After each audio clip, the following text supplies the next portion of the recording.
छोड़ सतगुरु रामपाल जी परमेश्वर जी की जय हो।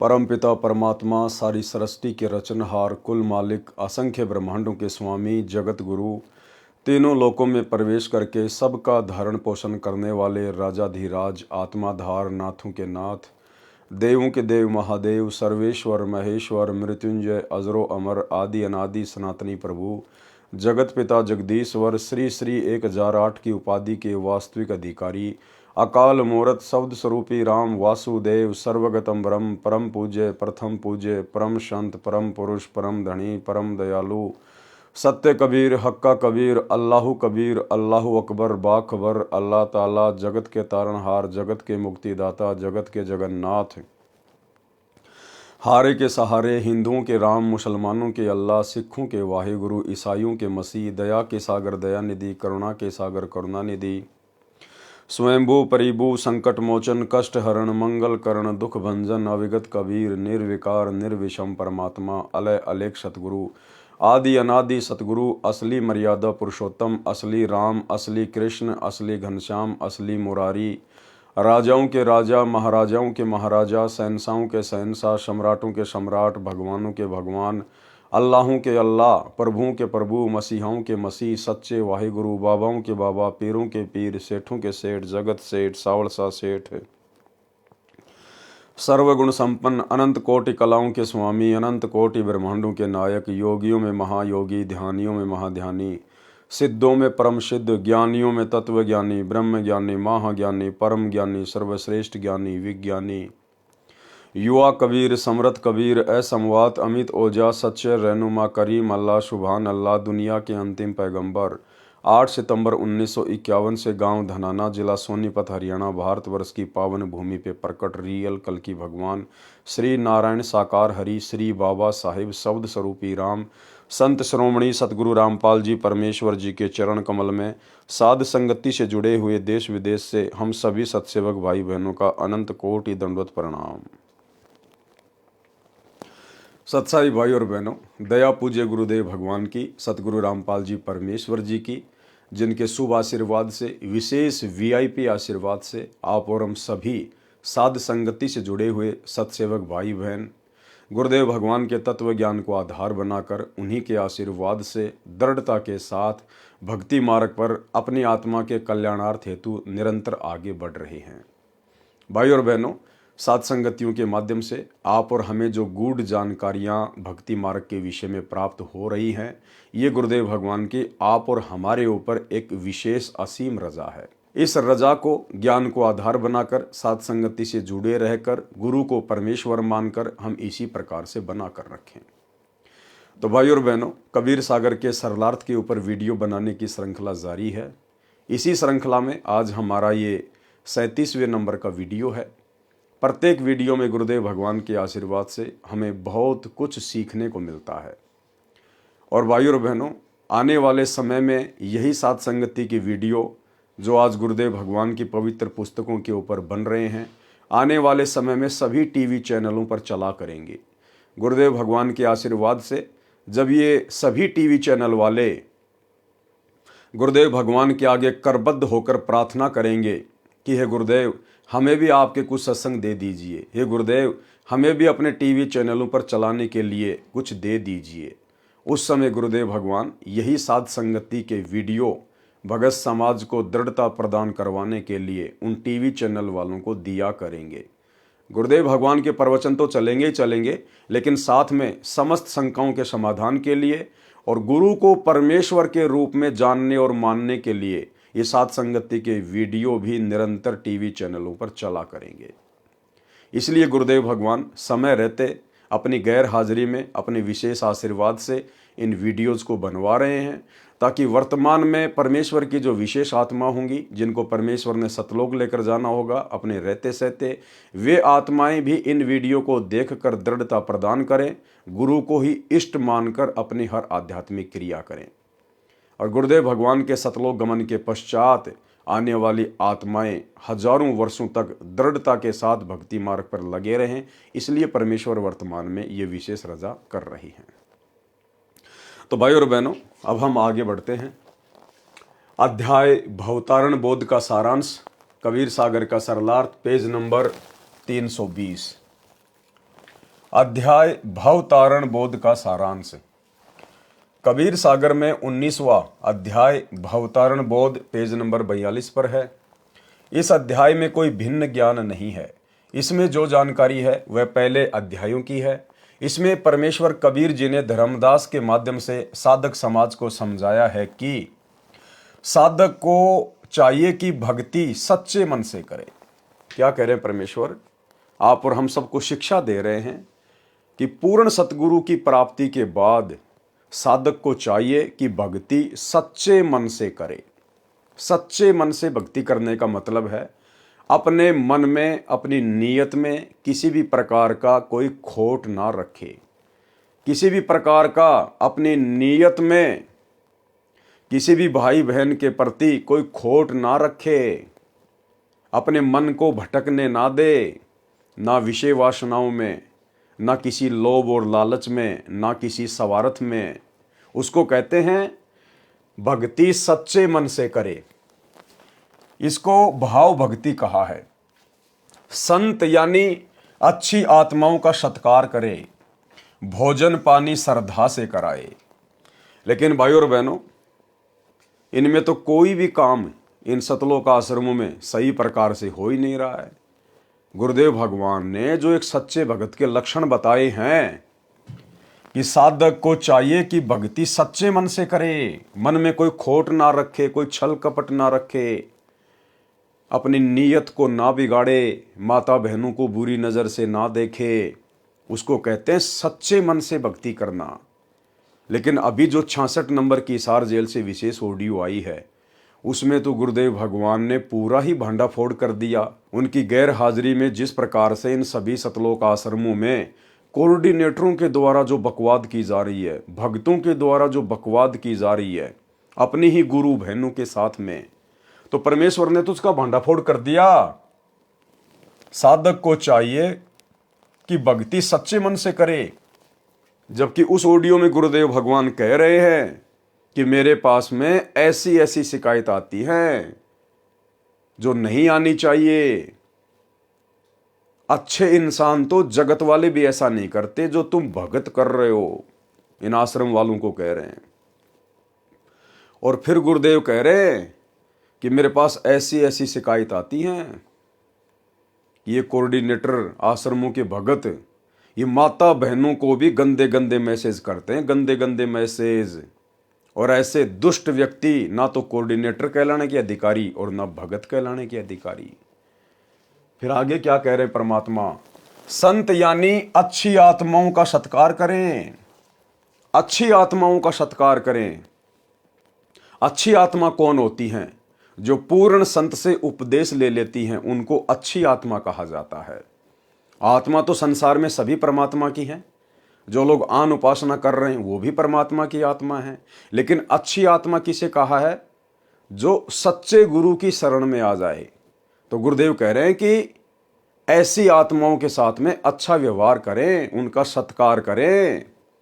लेकिन उसी 66 नंबर की ऑडियो में गुरुदेव भगवान कह रहे हैं कि ऐसी ऐसी शिकायत आई है कि ये कोऑर्डिनेटर भक्तों के साथ में धक्का मुक्की करते हैं, भक्तों को धमकाते हैं, उनको खुड़काते हैं। ऐसा उनको नहीं करना चाहिए। तो ये दोनों ही प्रकार की बातें गुरुदेव ने अपनी उस ऑडियो में कही है जो अभी आप सुनने वाले हो। यानी गुरुदेव भगवान तो कह रहे हैं कि साधक को चाहिए कि भक्ति सच्चे मन से करे, जबकि सतलोक आश्रमों में तो विषय वासनाओं की आग लगी हुई है। अरे कोऑर्डिनेटर जो संगत को हैंडल करते हैं, जब कोऑर्डिनेटर ही गुरु बहनों के साथ में गंदी हरकतें कर रहे हैं, बाकी संगत का क्या होगा? और खुद कोऑर्डिनेटर ही अच्छी आत्माओं के साथ में अच्छा व्यवहार नहीं कर रहे इन आश्रमों में भगत भाई बहनों के साथ में। गुरुदेव भगवान कह रहे हैं उनको धमकाते हैं, खुड़काते हैं, बहुत सारी शिकायतें आ रही है। ऐसा नहीं करना चाहिए उनको। ये परमात्मा के बच्चे हैं। तुम लोग मजदूर बन के सेवा करो। तुम कोऑर्डिनेटर बन गए तो कोई खुदा थोड़ी बन गए। सुनिए ऑडियो। विचार करना होगा कि हम कौन हैं, कहां से आए। आपस में खेचातानी रखते हो अभी भी भगत हो गए। अच्छे इंसान तो जगत वाले भी ना करते ऐसा जैसे भगत कर रहे हैं। अच्छे इंसान तो जगत वाले भी ना करते ऐसा जैसे भगत कर रहे हैं। अच्छे इंसान तो जगत वाले भी ना करते ऐसा जैसे भगत कर रहे हैं। किसी को छोटी सी सेवा दे देते, कोऑर्डिनेटर बना दिया, वो ने सोचा मैं खुदा बन गया। और इतना शिक्षा तो बने, मजदूर बनो सीखो, मजदूर। और कई देखा है कि कोऑर्डिनेटर या जिसकी जो भी व्यवस्था लगाई जाए तो व्यवहार भी ठीक नहीं करते, धमकान लग जाते, फुरकान लग जाते। और कुछ ऐसी भी शिकायतें आई हैं जो बहन बेटियों के साथ गलत मैसेज भी डालते हैं। तो वो दुष्ट लोग ना तो कोऑर्डिनेटर के योग्य है ना वो भगत के योग्य। और कुछ ऐसी भी शिकायतें आई हैं जो बहन बेटियों के साथ गलत मैसेज भी डालते हैं। तो वो दुष्ट लोग ना तो कोऑर्डिनेटर के योग्य है ना वो भगत के योग्य। और कुछ ऐसी भी शिकायतें आई हैं जो बहन बेटियों के साथ गलत मैसेज भी डालते हैं। तो वो दुष्ट लोग ना तो कोऑर्डिनेटर के योग्य है ना वो भगत के योग्य। तो ऐसा तो संगत माई कुसंगत उपजेगी, और ऐसी कुसंगत होगी फिर हम रखेंगे नहीं उसको खेत में। किसान उस कुबाड़ को पाड़ कर खेत तो बाहर फेंक देता है, तो उसको आप मिशन से निकाल दिया जाया करेगा। सुधर जाओ, एक के नहीं सुनी जाया करती थी, सामूहिक शिक्षा दी जाती है, अमल कर लो इन पे। कर्म बतेरे फोड़ लिए, इस ज्ञान का असर क्या हुआ? थोड़ा सा सुख होते हो फिर पक्के एजेंट काल के बन जाते हैं, बकवाद वही करनी, भगवान से दूर हो जाना। थोड़ा सा सुख होते हो फिर पक्के एजेंट काल के बन जाते हैं, बकवाद वही करनी, भगवान से दूर हो जाना। थोड़ा सा सुख होते हो फिर पक्के एजेंट काल के बन जाते हैं, बकवाद वही करनी, भगवान से दूर हो जाना। तो भाई और बहनों, आप और हम भाई बहनों ने इस भक्ति मार्ग पर शिक्षा लेकर चलनी है। शिक्षा, सबसे पहली बात तो हमारे गुरुदेव भगवान अपने कर कमल से लिख रहे हैं, आप और हमें उपदेश दे रहे हैं, शिक्षा दे रहे हैं, नसीहत दे रहे हैं। दूसरी बात, हमने अपने गुरु भाई बहनों से भी शिक्षा लेनी है जो सतलोक आश्रमों से जुड़े हुए हैं। इन कोऑर्डिनेटरों से शिक्षा लेनी है, आश्रमों में आने वाली संगत से शिक्षा लेनी है कि हमने इन लोगों के जैसा व्यवहार भक्ति मार्ग पर नहीं करना चाहिए। अन्यथा गुरुदेव इनकी इन्हीं हरकतों से दुखी है, परेशान है। इनकी इन्हीं हरकतों से दुखी होकर तो गुरुदेव सार्वजनिक तौर पर सत्संग में ये बातें कह रहे हैं। इसका मतलब इस प्रकार की गंदी हरकतें करने से गुरुदेव भगवान भगत से नाराज होते हैं, रुष्ट होते हैं। और अगर गुरु नाराज हो गया तो फिर हमारे पास में बच क्या जाएगा? तो हम भाई बहनों ने, जो गुरुदेव ने विशेष रजा बख्शी है, हमें साध संगति से जोड़ा है, हम भाई बहनों ने तो अपनी गुरु बहन हो या चाहे जगत की कोई बहन हो, हमने तो सबको परमेश्वर की आत्मा जानकर, गुरुदेव भगवान के बच्चे जानकर और अपनी बहन बेटी जैसा व्यवहार करना है। हमने तो गुरुदेव की वाणी पर चलना है कि पर नारी को देखिए बहन बेटी के भाव, कहे कबीर कामनाश का यही सहज उपाय। जबकि इन सतलोक आश्रमों में तो अपनी खुद की गुरु बहनों के साथ में भी गंदे गंदे व्यवहार। अब ऐसी तो वो गुरु बहनें और ऐसे ही वो कोऑर्डिनेटर और ऐसे ही वो गुरु भाई। तो भाई और बहनों, आप और हमने शिक्षा लेकर चलनी है। और ये कोऑर्डिनेटर और इन आश्रमों से जुड़े हुए भगत ये क्यों इस प्रकार की गंदी हरकतें अपनी गुरु बहनों के साथ करते हैं, आगे आपको दिखाएंगे। साधक को चाहिए कि भक्ति सच्चे मन से करें, इसको भाव भक्ति कहा है। संत यानी अच्छी आत्माओं का सत्कार करें, भोजन पानी श्रद्धा से कराएं। जो योगी हैं यानी हठ योग करते हैं, योग आसन तक ही सीमित हैं, सार शब्द सतगुरु से मिला नहीं है, वे कभी भव से यानी संसार से पार नहीं हो सकते। और साथ में भाई और बहनों, पूर्ण तत्वदर्शी संत की शरण में आने के बाद भक्तों ने ये मेडिटेशन भी नहीं करना है, ये योग भी नहीं करना है। कौन सा योग? जैसे बाबा रामदेव करता है। बाबा रामदेव लोगों को करवाता है बीमारियां ठीक करवाने के लिए। आप और हम भगत भाई बहनों ने सतगुरु रामपाल जी परमेश्वर जी की शरण में आने के बाद हमने ये योग भी नहीं करना है, हमने ये मेडिटेशन भी नहीं करना है, अन्यथा अब ये मनमाने आचरण में आएगा। विचार करने की बात है, जब हमारे गुरुदेव भगवान ने हमारे को कोई भी गेम खेलने से मना कर दिया है, वॉलीबॉल, फुटबॉल, बास्केटबॉल, बैडमिंटन, दौड़ वगैरह करना, जिम वगैरह में जाना, जिम्नास्टिक करना, कबड्डी वगैरह खेलना। गुरुदेव ने हमें किसी भी गेम को खेलने से मना किया है, क्योंकि उसके खेलने से हमारी सांसें बर्बाद होती है, हमारा समय बर्बाद होता है। इसलिए हमने ना तो कोई गेम खेलना है और ना हम भगत भाई बहनों ने भूलकर भी कोई योगा करना है, ना कोई मेडिटेशन करना है, ना योगा की कोई क्लासेस वगैरह ज्वाइन करनी है। मैं सोशल मीडिया पर देख रहा था, इंस्टाग्राम पर, सतलोक आश्रम मैनेजमेंट हरियाणा से जुड़ी हुई एक बहन, यानी सतगुरु रामपाल जी की शिष्या, उसकी आईडी है ई चौरसिया। तो मैंने देखा तो मुझे बड़ा झटका सा लगा। और सोशल मीडिया पर सतगुरु रामपाल जी की शिष्या कहलाने वाली उस लड़की की अभद्र फोटोएं देखकर जो योग करती है, लोगों को योग सिखाती है, मेरे को बिल्कुल भी अच्छा नहीं लगा। बड़ी शर्मिंदगी महसूस हुई। और दास ने विचार किया कि इस प्रकार की अभद्र फोटोएं तो जगत वाली बहन बेटियां भी सोशल मीडिया पर नहीं डालती हैं, जो अच्छे घर से ताल्लुक रखती हैं। और संत रामपाल जी की शिष्या होके एक लड़की योग कर रही है, खुले में कर रही है, पार्क में कर रही है, और अभद्र तरीके से वो फोटोएं फिर सोशल मीडिया पर वायरल कर रही है। हम समाज को क्या संदेशा दे रहे हैं? हम क्या संदेशा दे रहे हैं समाज को कि सतगुरु रामपाल जी से हमने क्या सीखा है?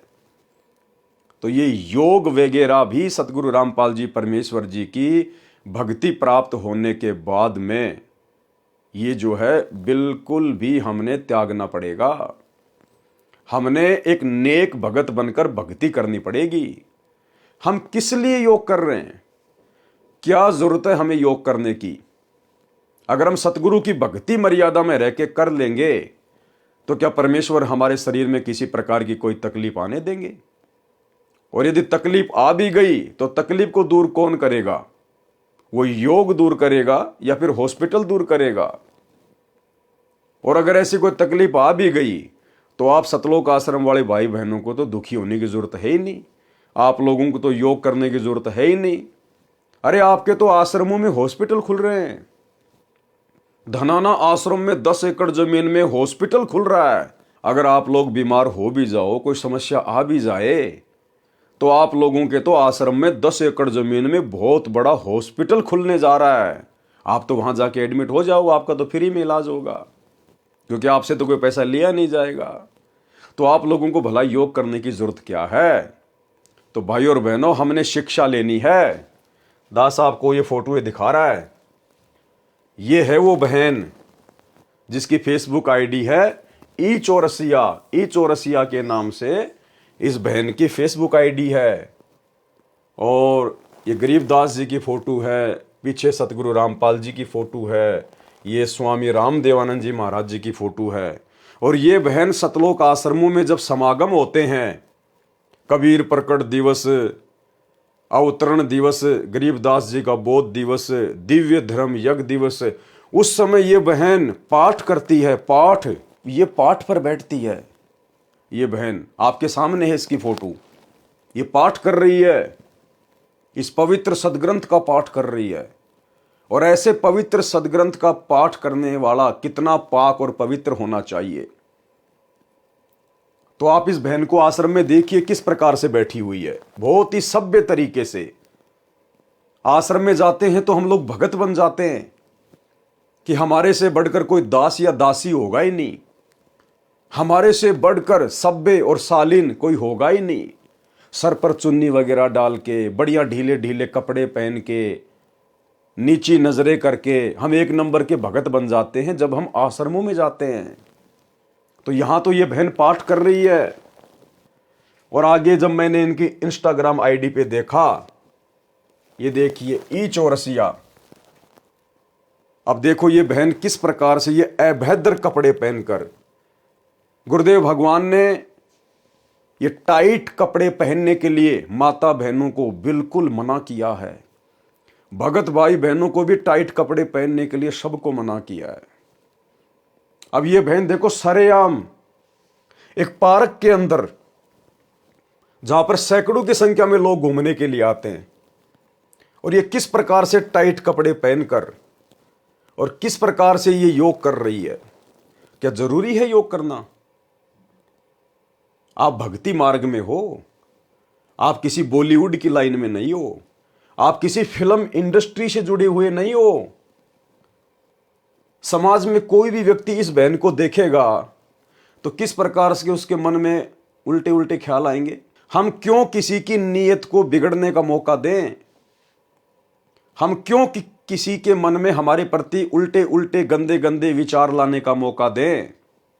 इसीलिए गुरुदेव भगवान ने हमें मना किया है कि जो सत्संगी माता बहनें हैं उन्होंने तो बाजू तक के ब्लाउज या अन्य कोई वस्त्र भी नहीं पहनने। अगर कोई ब्लाउज वगैरह पहनती है या जैसा भी है तो बिल्कुल कोनी से नीचे तक की उनकी बाजू होनी चाहिए। माता बहनें कोई भी अगर ऊपर कपड़ा पहनती हैं तो उसकी जो बाजुएं हैं वो आपकी जो है वो कोनी से नीचे तक होनी चाहिए और ढीली ढाली होनी चाहिए। और ये टाइटी वगैरह पहनना, जींस वगैरह पहनना, टाइट कपड़े पहनना गुरुदेव ने माता बहनों को बिल्कुल भी अलाउ नहीं किया है। इसी प्रकार भगत भाइयों को जींस वगैरह पहनना, टाइट कपड़े पहनना बिल्कुल भी अलाउ नहीं है। और ये बहन देखो किस प्रकार से टाइट कपड़े पहनकर, जैसे बॉलीवुड की जो ये एक्ट्रेस होती हैं, ये फिल्मों में टीवी सीरियल में जो लड़कियां काम करती हैं, जो अपना अंग प्रदर्शन करती हैं डायरेक्टर को लुभाने के लिए और अधिक काम प्राप्त करने के लिए, फिल्में प्राप्त करने के लिए, और सरेआम सतगुरु रामपाल जी की शिष्या होकर ये बहन एक पार्क में सार्वजनिक तौर पर किस प्रकार से अपना प्रदर्शन कर रही है। इसको तो बहुत अच्छा लग रहा होगा कि मैं एक योग टीचर हूं, मैं लोगों को योगा सिखाती हूं। अरे हमें गुरुदेव ने भक्ति सिखाई है। हमें गुरुदेव ने जो भक्ति सिखाई है हमने उसको मर्यादा में रह के करना है। ये अभद्र हरकतों में आता है, ये गंदी हरकतों में आता है। संत रामपाल जी की शिष्या होने के बावजूद आम सांसारिक माता बहनें जो गुरुदेव के ज्ञान से अपरिचित हैं वो जो मर्जी करें, हमें उनसे कोई लेना देना नहीं है। लेकिन जब हमारी खुद की माता बहनें इस प्रकार की हरकतें करती हुई नजर आती हैं और फिर सोशल मीडिया पर उन फोटो को वायरल करती है तो भाई हमारा सर शर्म के मारे नीचे झुक जाता है।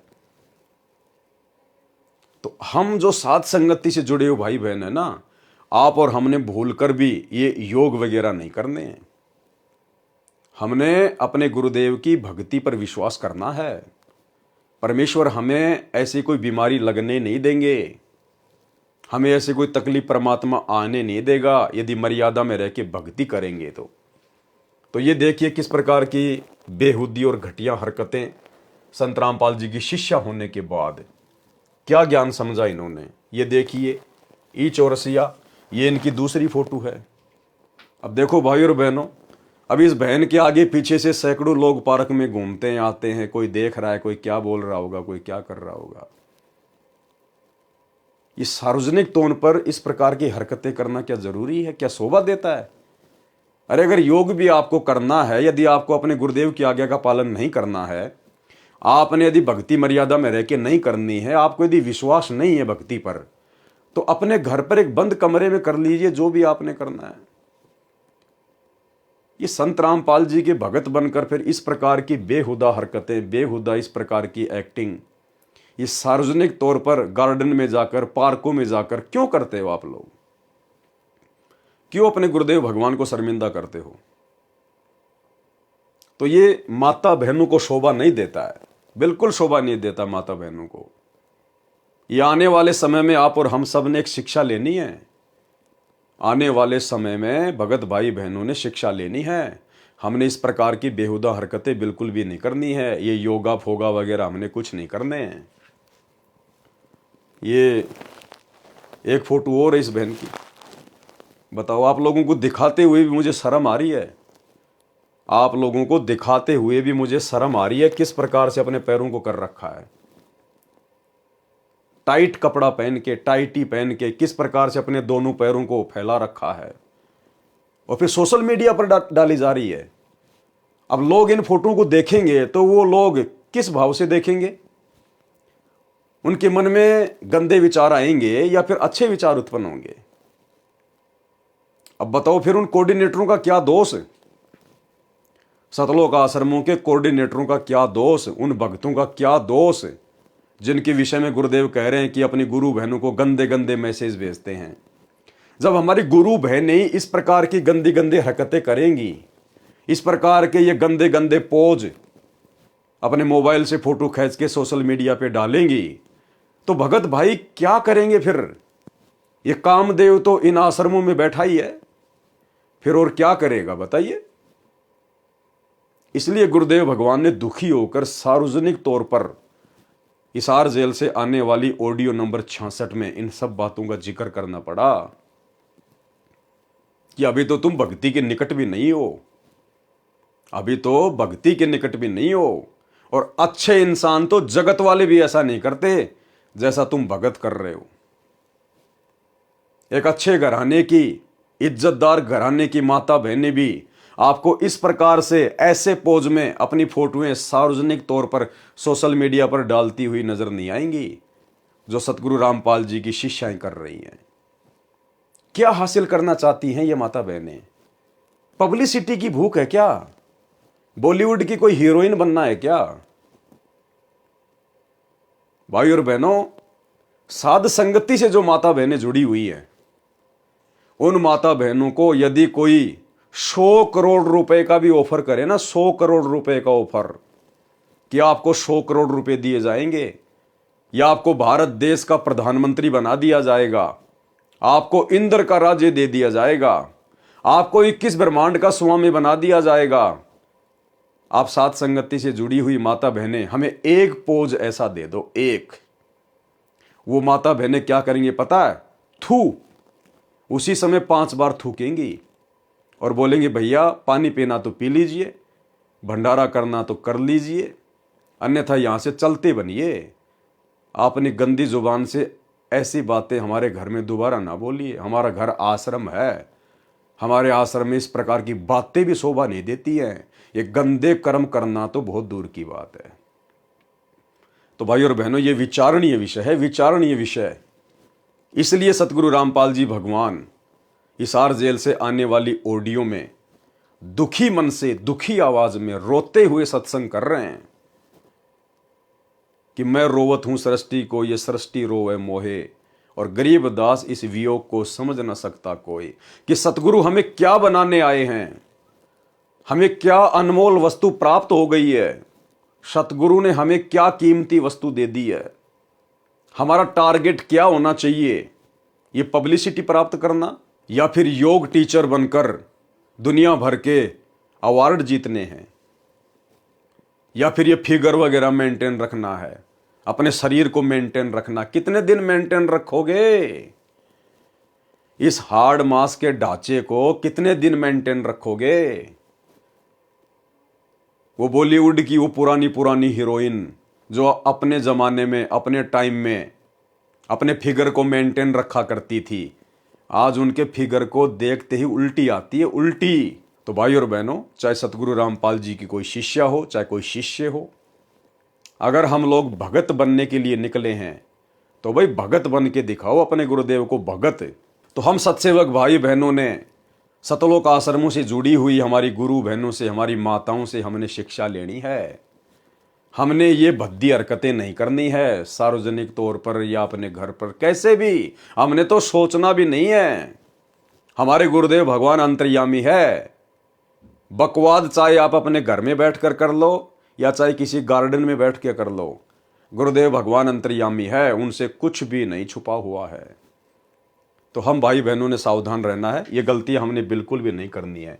इसीलिए तो इन आश्रमों से जुड़े हुए भगत और कोऑर्डिनेटर ऐसी ऐसी गंदी हरकतें देखकर, ऐसे ऐसे अश्लील पोज देखकर, ये फोटोएं देखकर फिर इनका मन करता है उनके साथ में प्रेम प्रसंग की बातें करने के लिए, उनको अपनी तरफ लुभाने के लिए, क्योंकि भगत के तो कोई लक्षण इनमें दिखाई दे नहीं रहे। तो बताओ फिर कोऑर्डिनेटर कहां से भगत बन जाएंगे? वो कहां से राजा हरिश्चंद्र बन जाएंगे जब हमारी खुद की गुरु बहनें ही मलाइका अरोड़ा बन के घूम रही हैं? भाई और बहनों, विचारणीय विषय है, विचारणीय विषय। बुद्धि बिल्कुल ऑफ कर रखी है काल भगवान ने सतलोक आश्रमों से जुड़े हुए भाई बहनों की। तो ये आप और हम सभी सत्संग भाई बहनों ने ध्यान रखना है।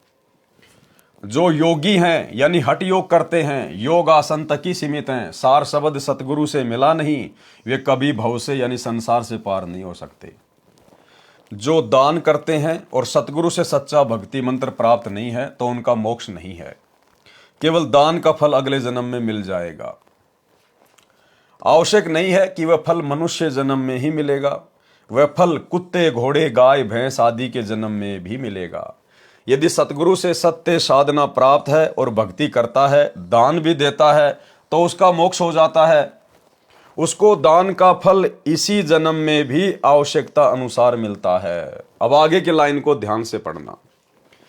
यदि किसी कारण से मोक्ष प्राप्त नहीं हुआ तो पुनर्जन्म मानव का मिलता है, वह दान अगले जन्म में मानव शरीर में मिलता है। विचार करना भाई और बहनों, साध संगति में कही गई प्रत्येक बातों का समर्थन आपको अब यहां गुरुदेव के कर कमल से लिखित इन पुस्तकों में मिलता चला जाएगा। दास आप सभी भाई बहनों को बार बार कहता है और जोर देकर कहता है कि भाई और बहनों, अब हमने गलतियां करने से बचना चाहिए, बल्कि हमने गलतियां करने की सोचनी भी नहीं चाहिए। जब तक सतगुरु रामपाल जी परमेश्वर जी के चरण कमल इस धरती पर हैं, तब तक ही मोक्ष के दरवाजे खुले हुए हैं। जिस दिन ये सतगुरु अपनी लीला समेट कर और इस पृथ्वी लोक से संत रूप में जो आए हुए हैं, सतगुरु रूप में जो आए हुए हैं, जिस दिन ये गवन कर गए, उसके बाद मोक्ष की उम्मीद मत करना।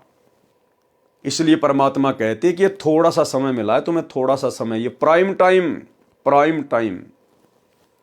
अब क्या कह रहे हैं परमात्मा?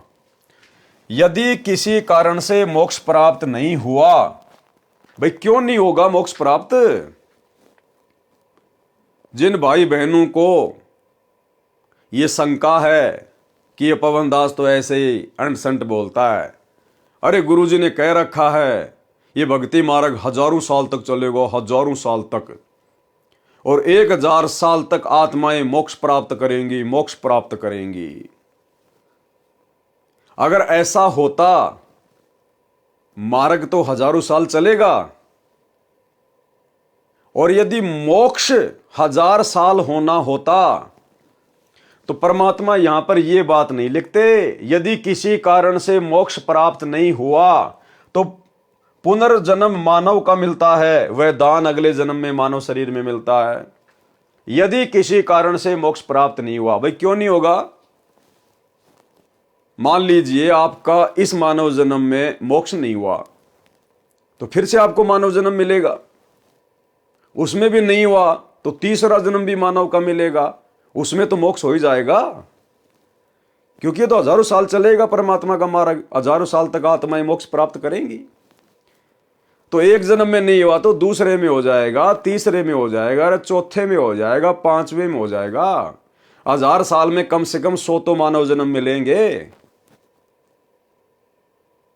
फिर गुरुदेव ये बात क्यों कह रहे हैं कि यदि किसी कारण से मोक्ष प्राप्त नहीं हुआ तो, अरे क्या 100 जन्म में भी मोक्ष नहीं होगा?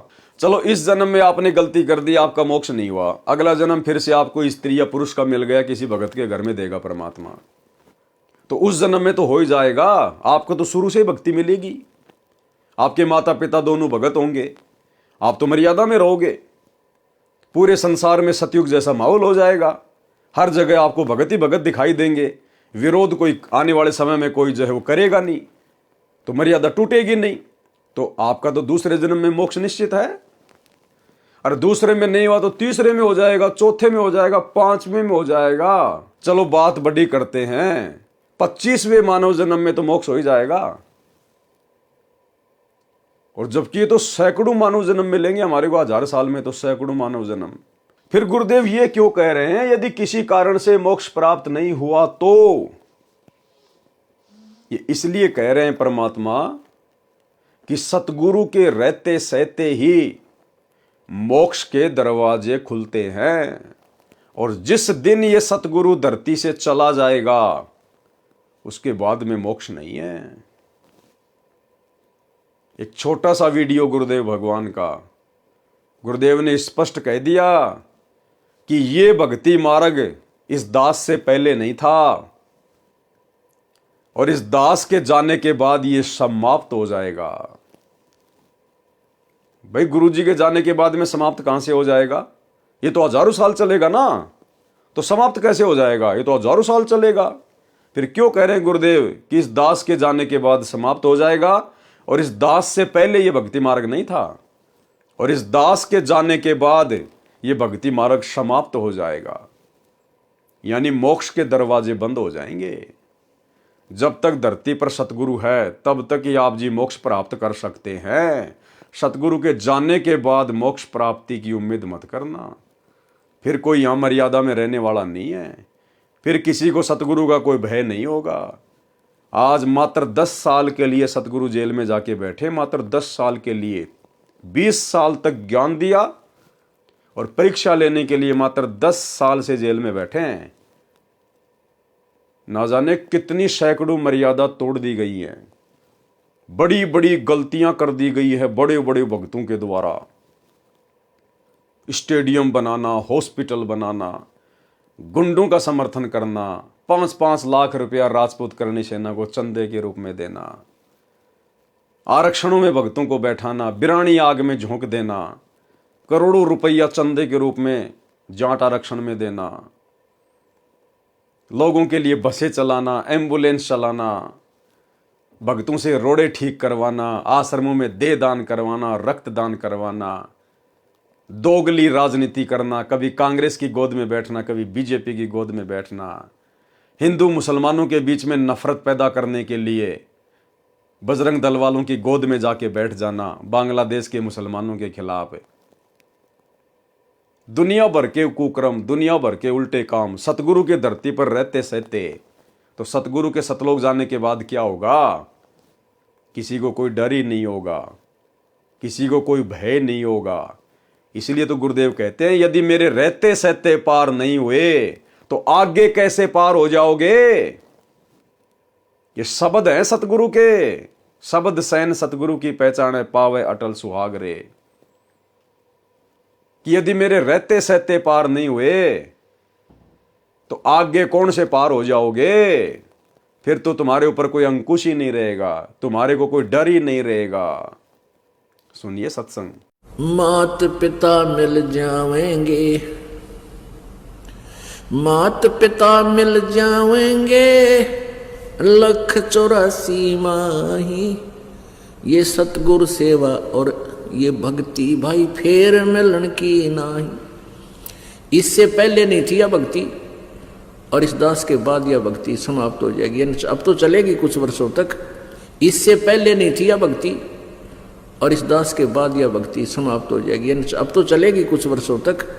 इससे पहले नहीं थी यह भक्ति और इस दास के बाद यह भक्ति समाप्त हो जाएगी। अब तो चलेगी कुछ वर्षों तक। फिर कलयुग तो बहुत लंबा चौड़ा विशेष है, उसमें ये नहीं रहेगी लास्ट में। तो आ गई होगी आपकी बात समझ में क्यों सतगुरु इतना जोर लगा कर कह रहा है कि अगर तुम अब भी पार नहीं होगे मेरे रहते सहते तो मेरे जाने के बाद में कौन से पार हो जाओगे। इसलिए गुरुदेव भगवान ने कहा है कि ये भक्ति, ये मोक्ष वाली भक्ति ना तो आज से पहले थी और मेरे जाने के बाद ये समाप्त हो जाएगी। जिस दिन गुरु जी के पावन चरण कमल धरती से उठ गए संत रूप में, उसके बाद मोक्ष की उम्मीद मत करना। इसलिए अगर सिर धड़की बाजी लगानी है, अपना तन मन धन अपने गुरु जी के चरणों में समर्पित करना है, तो उनके रहते सहते कर दीजिए। ये मौका फिर नहीं मिलेगा। सुनिए गुरुदेव का सत्संग। चलो मान ले ईब आपने सुख भी हो गया, रह भी गए और कंटिन्यूस 5-6 जन्म आपके मनुष्य के भी हो जाएंगे ईस कमाई थे वर्तमान के भक्ति से। और आगे सरदार, क्योंकि आगे घटेगी जब दास यहाँ मौजूद है, अभी गलती करोगे तो आगे कौन से पार हो जाओगे तुम। और आगे सरदार, क्योंकि आगे घटेगी जब दास यहाँ मौजूद है, अभी गलती करोगे तो आगे कौन से पार हो जाओगे तुम। और आगे सरदार, क्योंकि आगे घटेगी जब दास यहाँ मौजूद है। अभी गलती करोगे तो आगे कौन से पार हो जाओगे तुम। अब तो हर तरह से मर्यादा आपको समझाता हूँ, ये बताता हूँ ये गलती मत करो, तुम्हें फाउल पॉइंट बताता हूँ कि ये गलत, ये पॉइंट फाउल है, तेरा नाम खंड हो गया। तो अब भी जर रह जाओगे तो फिर आगे कैसे पार होगे तुम। तो अब भी जर रह जाओगे तो फिर आगे कैसे पार होगे तुम। तो अब भी जर रह जाओगे तो फिर आगे कैसे पार होगे तुम। जब ये दास चला जाएगा सतलोक, फिर तुम पर अंकुश नहीं रहेगा, ज्ञान तो रहेगा, लेकिन कुछ ऐसी मर्यादा बन जाएंगी जो पुण्यात्मा बचपन से भक्ति अपने बच्चों को रंग में रंग देंगे, वो आने वाले समय में इतना जल्दी नहीं बिगड़ेंगे। और जो वर्तमान में बिगड़ जाएगा तो आगे गलती हुई पड़ी है उस्ताद है। तो इसलिए इस समय को ज्यादा नहीं बढ़ाना आपने। और जो वर्तमान में बिगड़ जाएगा तो आगे गलती हुई पड़ी है उस्ताद है। तो इसलिए इस समय को ज्यादा नहीं बढ़ाना आपने। और जो वर्तमान में बिगड़ जाएगा तो आगे गलती हुई पड़ी है उस्ताद है। तो इसलिए इस समय को ज्यादा नहीं बढ़ाना आपने। तो भाई और बहनों, समझ में आ रहा होगा आपके। इसलिए यहां परमात्मा कह रहे हैं कि ये ना सोचना कि हजारों साल ये मार्ग चलेगा तो हजारों साल तक तुम पार भी होते जाओगे। हजारों साल केवल गुरु जी का भक्ति मार्ग चलेगा, हजारों साल मोक्ष प्राप्त नहीं होगा। और इसी लाइन को गुरुदेव ने अपने सत्संग में भी कह दिया स्पष्ट तौर पर। यदि किसी कारण से मोक्ष प्राप्त नहीं हुआ तो क्या होगा? पुनर्जन्म मानव का मिलता है, यानी मनुष्य जन्म मिलते रहेंगे। और वो जो दान जो तुम आज कर रहे हो ना, ज्योति पाठ वगैरह, ये फिर तुम्हें उन मनुष्य शरीरों में मिलता रहेगा। एक छोटा सा सत्संग गुरुदेव का इसी टॉपिक पर कि यदि तुम रह गए, तुम पार ना हो पाए इस समय, तो तुम्हारे को मनुष्य जन्म मिलेंगे, मनुष्य जन्म। और जब तक दूसरा कलयुग नहीं आ जाएगा, जब तक दूसरे कलयुग की पिछली पीढ़ी नहीं आ जाएगी, तब तक तुम्हें केवल मनुष्य जन्म मिलेंगे। गुरुदेव ने ये नहीं कहा कि अगर किसी कारण से तुम्हारा ये जन्म अगर रह गया, तुम मोक्ष प्राप्त नहीं कर पाए, तो अगले जन्म में मोक्ष हो जाएगा या उससे अगले जन्म में मोक्ष हो जाएगा। नहीं, गुरुदेव कह रहे हैं यदि किसी कारण से तुम पार नहीं हो पाए तो फिर तुम्हें मनुष्य जन्म मिलते जाएंगे, सतयुग में, त्रेता में, द्वापर में। फिर जब यही समय आएगा, फिर कहीं जाकर बात बनेगी। तो ये सत्संग सुन लीजिए और ध्यान से विचार कर लीजिएगा। यदि मोक्ष प्राप्त करना है तो अपने इसी जीवन को, इसी मनुष्य जन्म को गुरुदेव के चरणों में हर प्रकार से समर्पित कर दीजिएगा। सुनिए सत्संग।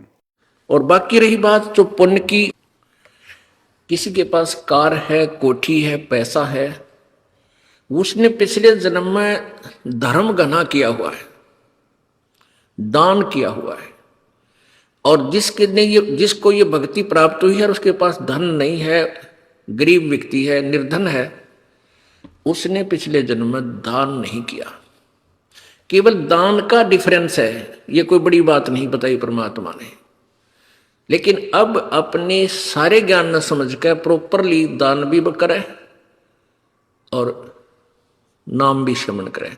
इस बात ने याद रखे कि पार होने तो उद्देश्य है अपना, सतलोक चलने का उद्देश्य तो है ही है। किसी कारण से पैर फिसल भी जावे और ना जाने पाओगे तो कम से कम नेक्स्ट जन्म हो भी गया आपके, जब तक ये फिर सतयुग कलयुग आएगा, तब तक कम से कम रोटी की समस्या तो हल हो ही पाओगे आप। इस दृष्टिकोण से भी आपने दान करना चाहिए। किसी कारण से पैर फिसल भी जावे और ना जाने पाओगे तो कम से कम नेक्स्ट जन्म हो भी गया आपके, जब तक ये फिर सतयुग कलयुग आएगा, तब तक कम से कम रोटी की समस्या तो हल हो ही पाओगे आप। इस दृष्टिकोण से भी आपने दान करना चाहिए। तो भाई और बहनों, सत्संग सुन के समझ में आ गया होगा आपके कि मोक्ष नहीं मिलेगा। अगर गुरुदेव के रहते सहते पार नहीं हुए तो अगले जन्मों में फिर मोक्ष नहीं मिलेगा, फिर मनुष्य जन्म मिलेंगे और ये दान धर्म तुम्हें मिलता रहेगा। ये मोक्ष का नंबर तो फिर दोबारा से कलयुग की बिचली पीढ़ी में आएगा। इसलिए अगर बात समझ में आई है तो भाई साथ संगति से जुड़ जाओ। साथ संगति से जुड़ने की कोई फीस नहीं है, कोई पैसा नहीं है। यहाँ तुम्हारे से ज्योति पाठ का और दान का पैसा नहीं लिया जाता। ये सात संगति में किसी के पीले पर्चे नहीं निकाले जाते। यहाँ तो ज्ञान आधार से चर्चा होती है, भक्ति होती है, भक्ति। तो भाई और बहनों, अब आप और हमारी आंखें खुल जानी चाहिए। हमारे पास में समय ज्यादा नहीं है। जिस दिन ये परमात्मा अपनी लीला समेट के यहां से चले जाएंगे, उसके बाद मोक्ष की उम्मीद मत करना। यदि किसी कारण से मोक्ष प्राप्त नहीं हुआ तो पुनर्जन्म मानव का मिलता है, वह दान अगले जन्म में मानव शरीर में मिलता है। तीर्थ के ऊपर जाकर स्नान करने का क्या लाभ हानि है वह बताया है। पाठक जन ध्यान दें कि कबीर सागर में काल प्रेरित कबीर पंथियों ने अपनी बुद्धि अनुसार वाणी मिलाई तथा काटी है। इस अध्याय में पेज 43 पर लिखी वाणियों का अर्थ है कि जो तीर्थ पर स्नान करने जाते हैं उनको सुंदर शरीर मिलता है। ये नकली कबीर पंथियों ने अपनी तरफ से लिखा है। तीर्थ पर जाने से कोई सुंदर शरीर नहीं मिलता, कोई धन की प्राप्ति नहीं होती। ये नकलियों ने काल प्रेरणा से जीव आत्माओं को भक्ति से भटकाने के लिए मिलावट की है। वो मिलावट बता रहे हैं गुरुदेव कि जो तीर्थ पर स्नान करने जाते हैं उनको सुंदर शरीर मिलता है, ऊंचे कुल में ब्राह्मण क्षत्रिय के घर में जन्म होता है। यह बिल्कुल गलत है।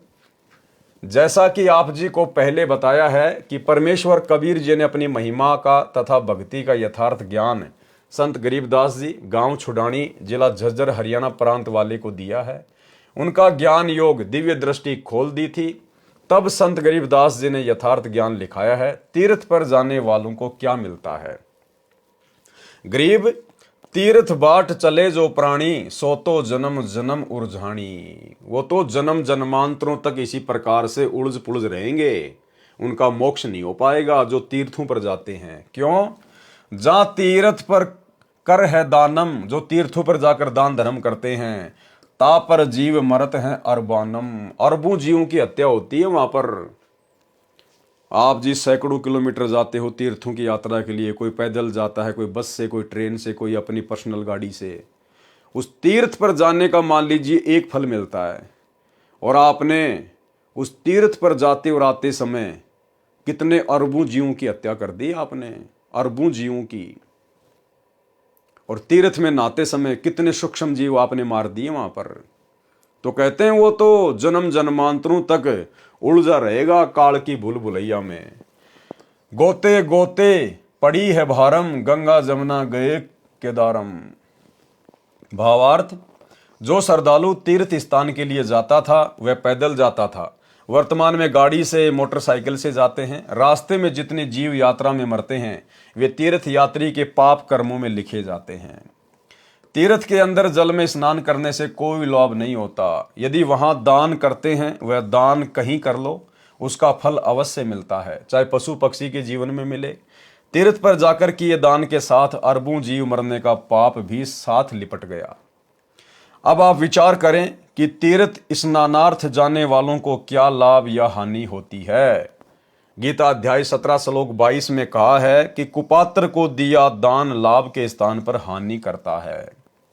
कबीर परमेश्वर जी ने कहा है कि कबीर गुरु बिन माला फेरते, गुरु बिन देते दान, गुरु बिन दोनों निष्फल है, पूछो वेद पुराण।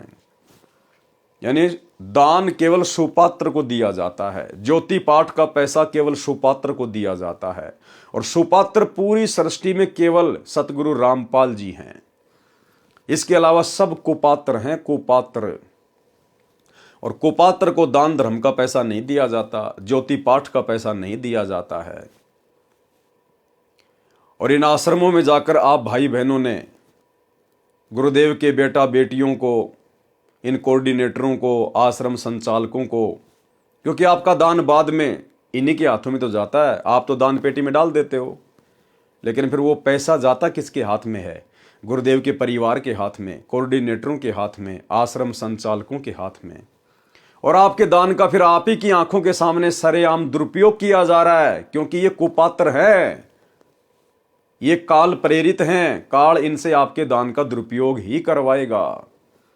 और आपका दान फिर कहां कहां लगाया जा रहा है?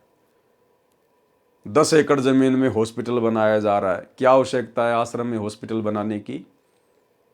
अगर आप लोगों को बीमार होने का इतना डर है तो दुनिया भर के हॉस्पिटल है, कहीं भी अपना इलाज करवा लो। आश्रम में हॉस्पिटल खोल के भक्तों का करोड़ों रुपया बर्बाद करवाने की क्या जरूरत है? मात्र धनाना गांव में अपना आश्रम चलाने के लिए कि गांव वाले हमारा विरोध ना करें, धनाना गांव के बच्चों के लिए 1 करोड़ रुपए की लागत का बैडमिंटन का स्टेडियम बना दिया गया, जबकि गुरुदेव तो ताश खेलने के लिए भी मना करते हैं, सहयोग के लिए भी मना करते हैं। आपकी आंखों के सामने ये कुपात्र आपके दान धर्म का, ज्योति पाठ के पैसों का नाजायज प्रयोग कर रहे हैं। गुंडों की सीबीआई जांच के लिए 5 लाख रुपए दे दिए गए राजपूत करणी सेना को राजस्थान के अजमेर की रैली में। जाट आरक्षण में 2-3% आरक्षण के लिए सरकार के साथ में हरियाणा के जाट लड़ाई कर रहे थे। अरे हमने बिरानी आग में जाकर कूदने की क्या आवश्यकता थी भाई? हम भगत हैं, हमने तो सतलोक में चाहिए आरक्षण, सतलोक में। और सतलोक में आरक्षण प्राप्त करने के लिए, जगह प्राप्त करने के लिए हमने धरने देने की जरूरत नहीं है, रैलियां निकालने की जरूरत नहीं है। हमारा बाप जगत सेठ है सतगुरु रामपाल जी, उसके पास कोई कमी नहीं है, कितना ही प्रतिशत आरक्षण ले लो। लेकिन उन जाटों के कहने पर और सतलोक आश्रम मैनेजमेंट हरियाणा ने, इन कोऑर्डिनेटरों ने लाखों की संख्या में भक्तों पर जाट आरक्षण में धरनों पर बैठा दिया। और कभी 11 लाख, कभी 5 लाख रुपए जाट आरक्षण संघर्ष समिति वालों को चंदे के रूप में दिए जा रहे हैं।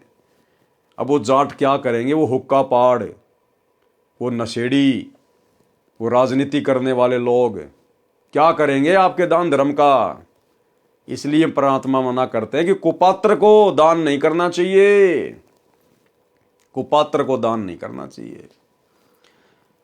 एक कथा है छोटी सी द्रौपदी की, लेकिन शिक्षा बहुत गहरी है। परमात्मा ने बताया कि जब द्रौपदी अपने पिता राजा द्रुपद के घर पर थी, जब वो अनमैरिड थी, वो जनाना घाट पर अपनी सहेलियों के साथ में नहाने के लिए जाया करती थी। पूर्ण परमेश्वर को पता था, क्योंकि द्रौपदी किसी जन्म में उनकी आत्मा थी, उनकी शरण में थी। मालिक को पता था कि इस प्यारी आत्मा की शादी होने के बाद में इसके जीवन में एक ऐसी घटना घटेगी, इसको बेइज्जत किया जाएगा, इसको भरी सभा में नंगा किया जाएगा, चीरहरण होगा। इसलिए परमेश्वर ने पहले ही उससे दान लेना चाहा कपड़े का। और जब द्रौपदी अपनी सहेलियों के साथ में नहाने गई तो द्रौपदी ने देखा कि एक अंधा महात्मा और उस पानी में नहा रहा है, नदी में। द्रौपदी जब नहाकर वापस आई तब भी देखा कि महात्मा तो अभी भी वहीं खड़ा है और हाथ मार रहा है यूं हाथ। कौन था वो महात्मा? कबीर परमेश्वर सतगुरु रामपाल जी। यही परमात्मा अपनी आत्माओं के लिए 100 छल छिद्र करते हैं। 100 छल छिद्र मैं करूं अपने जन के काज। द्रौपदी ने ध्यान से देखा तो पता चला कि महात्मा जी तो नंगा है। नहाते समय इसका जो वस्त्र है वो पानी में बह गया और ये तो शर्म के मारे बाहर नहीं आ रहा। और भाई अगर ये नदी में गहरा चला गया तो डूब भी सकता है। तो द्रौपदी ने क्या किया? अपनी खुद की साड़ी फाड़ी, छोटे छोटे टुकड़े किए ताकि महात्मा जी के हाथ में ये साड़ी का टुकड़ा लग जाए, अपने शरीर पर बांधकर पानी से बाहर आ जाए।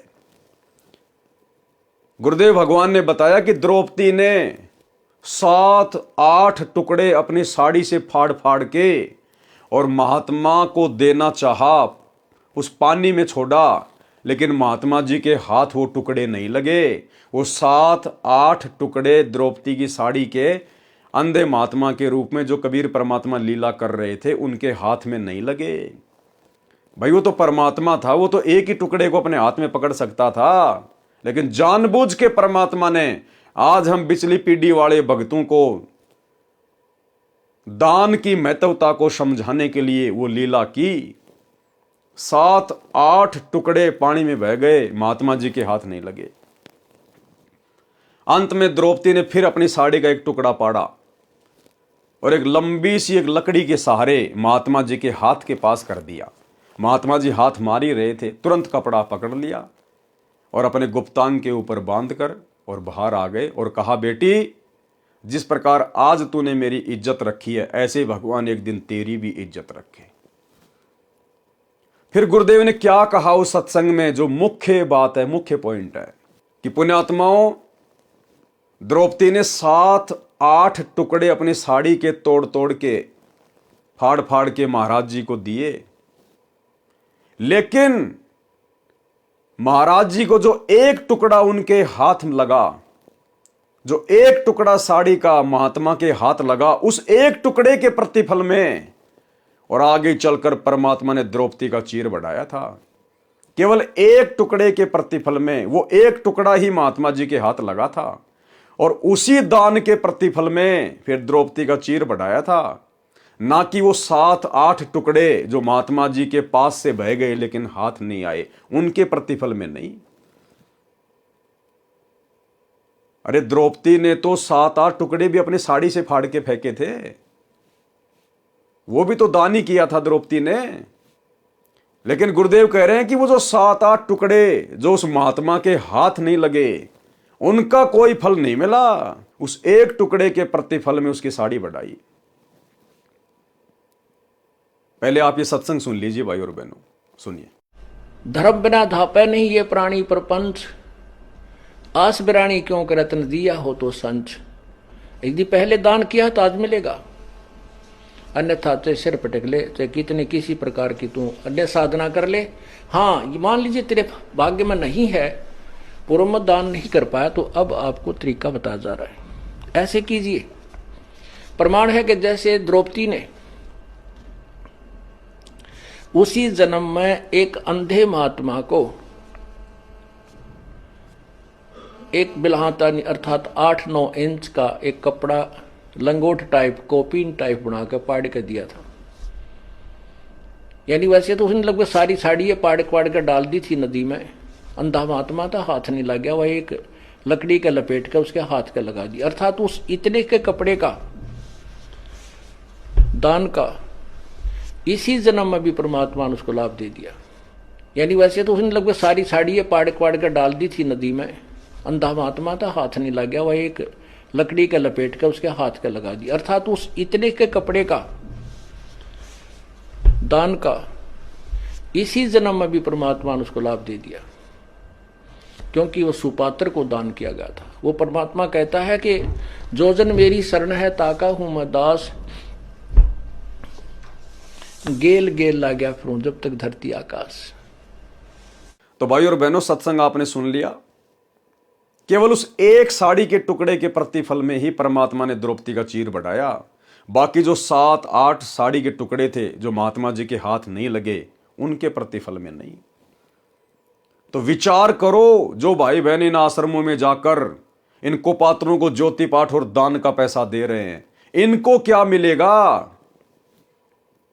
आपके पूज्य गुरुदेव भगवान तो हिसार जेल में बैठे हैं, परीक्षा का समय, और उनको तो 2 टाइम का खाना सरकार दे रही है, 2 जोड़ी कपड़े शरीर पर पहनने के लिए उनको सरकार दे रही है, छोटी मोटी जो भी सुविधा है उनको सरकार दे रही है। ये तुम्हारे दान धर्म का अरबों खरबों रुपया कहां जा रहा है?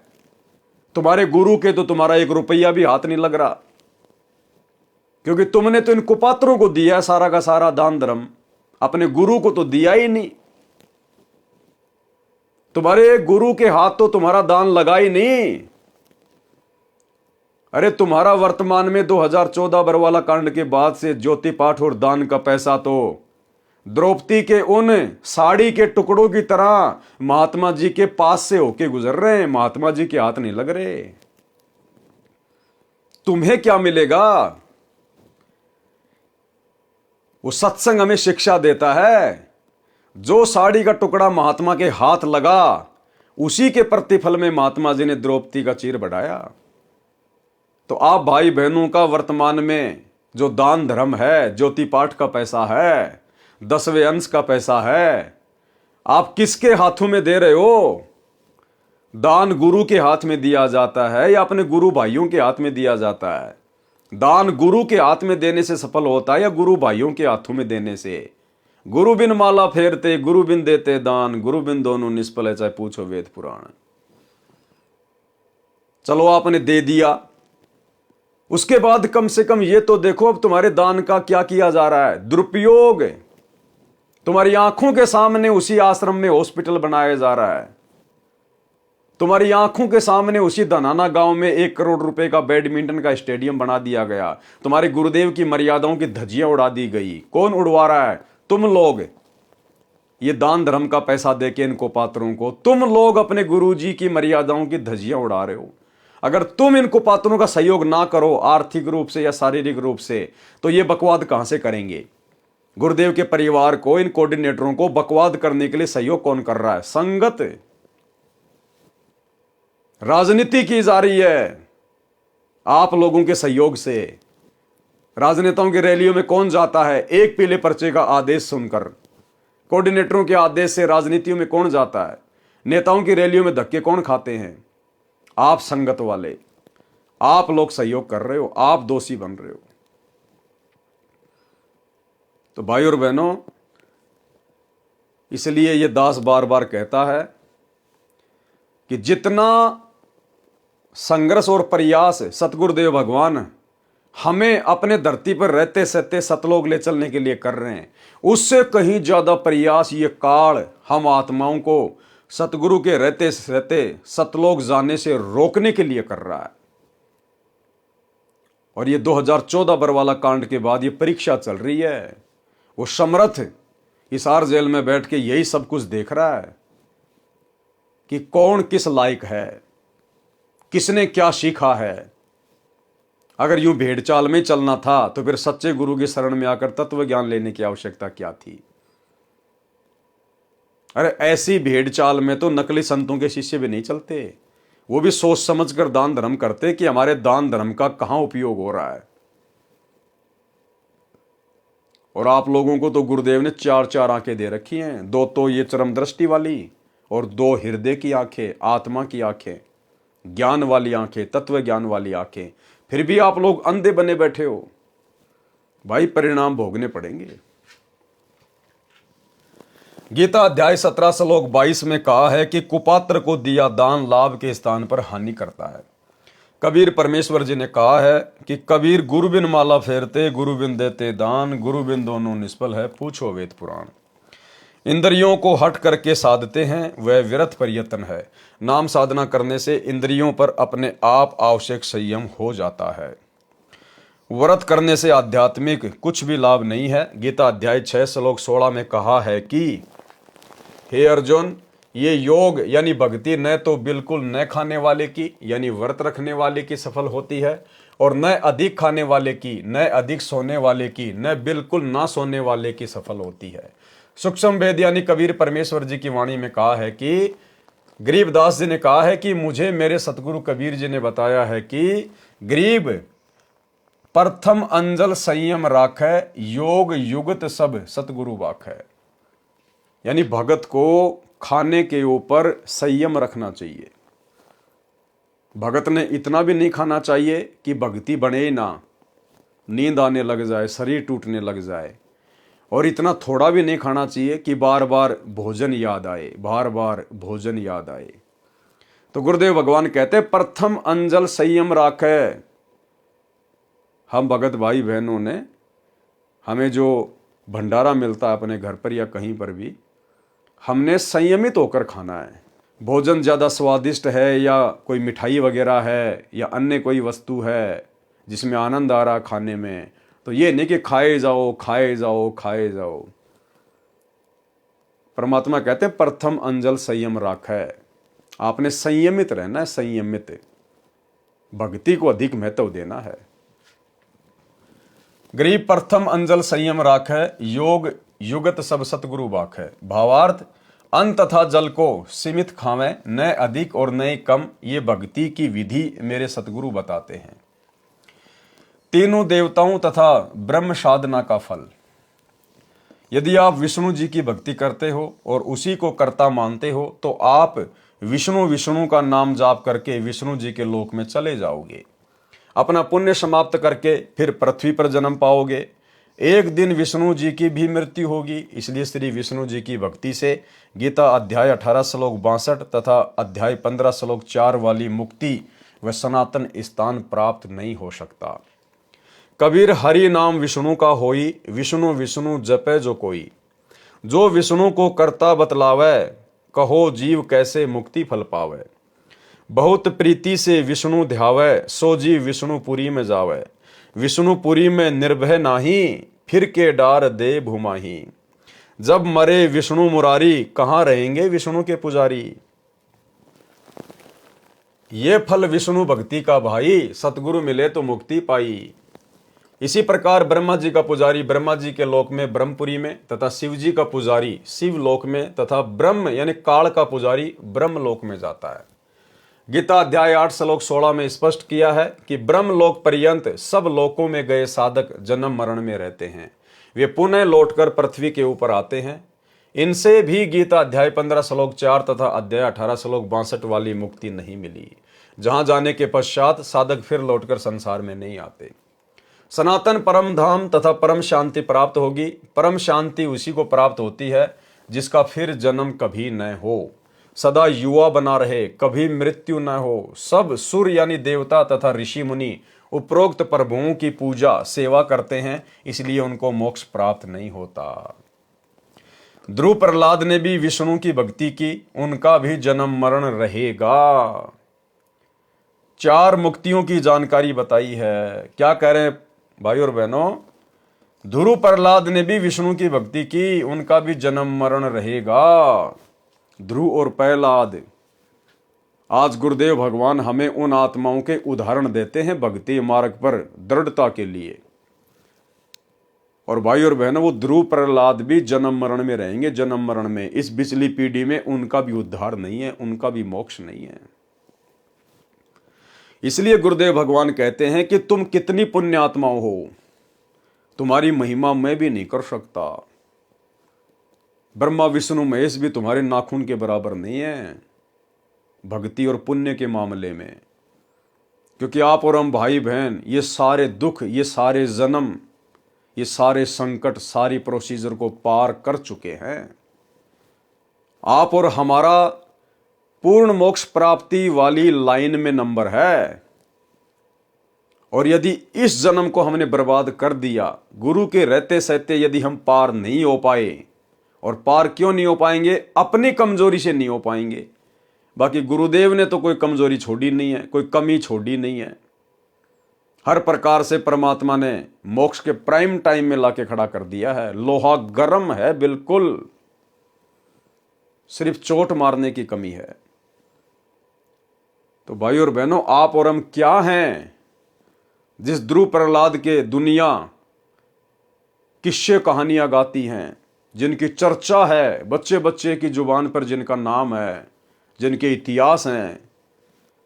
भाई और बहनों, आज वो भी इस मोक्ष प्राप्ति की लाइन में नहीं है, उनका भी इतना सौभाग्य नहीं है जो आप और हमारा है।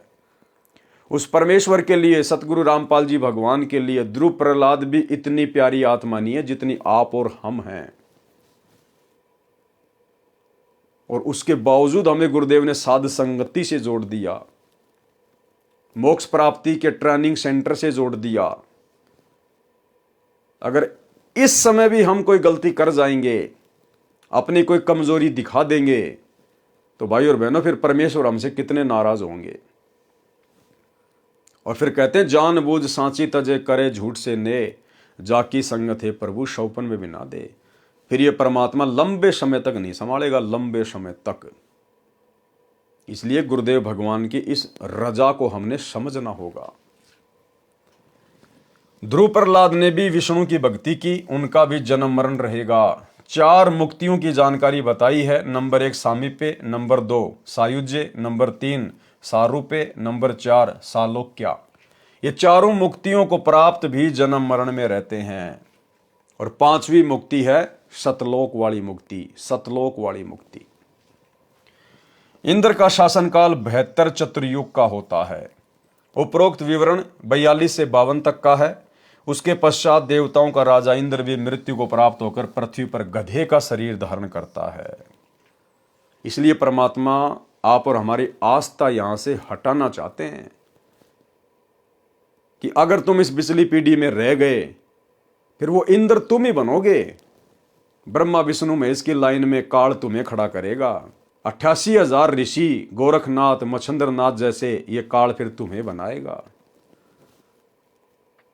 तो इस समय यदि हम रह गए फिर क्या होगा? अगर बन गए देवताओं के राजा इंद्र फिर क्या होगा? अपनी सारी भक्ति कमाई बर्बाद करेंगे और फिर गधे से हमारा जीवन शुरू होगा, गधे से। आज हम मनुष्य शरीर में हैं, हम विचार कर सकते हैं गधे का जीवन और एक इंसान का जीवन। आज हमें परमेश्वर ने ये बुद्धि प्रदान की हुई है, हम लोग विचार कर सकते हैं, चिंतन मनन कर सकते हैं, किसी निष्कर्ष पर पहुंच सकते हैं। अन्य योनियों में फिर ये चिंतन मनन करने की हमें फिर ये सुविधा प्राप्त नहीं होगी। इसलिए परमात्मा कहते हैं मानुष जन्म पाए कर खोवे और सतगुरु विमुखा फिर युग युग रोवे। इंद्र का शासनकाल 72 चतुर्युग का होता है। उपरोक्त विवरण पृष्ठ 42 से 52 तक का है। उसके पश्चात देवताओं का राजा इंद्र भी मृत्यु को प्राप्त होकर पृथ्वी पर गधे का शरीर धारण करता है। एक हरि की भक्ति बिन राजा गधा होए, माटी लदे कुम्हार की घास न डाले कोई। तो ये देवताओं का राजा भी फिर गधा बनेगा।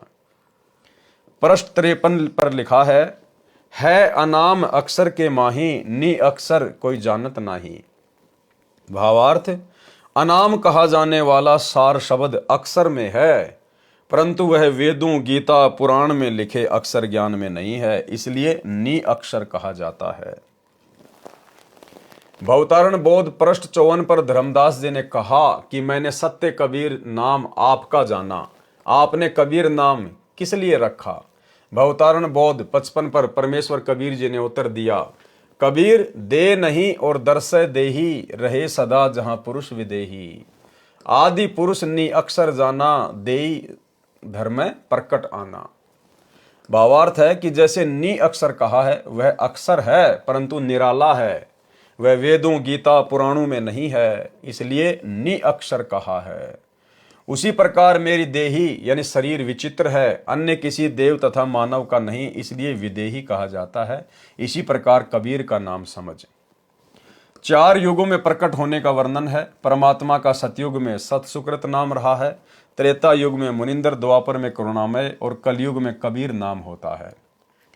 ऋषि मुनि और असंख्यन वेशा, सत्य ठोर सपने नहीं देखा।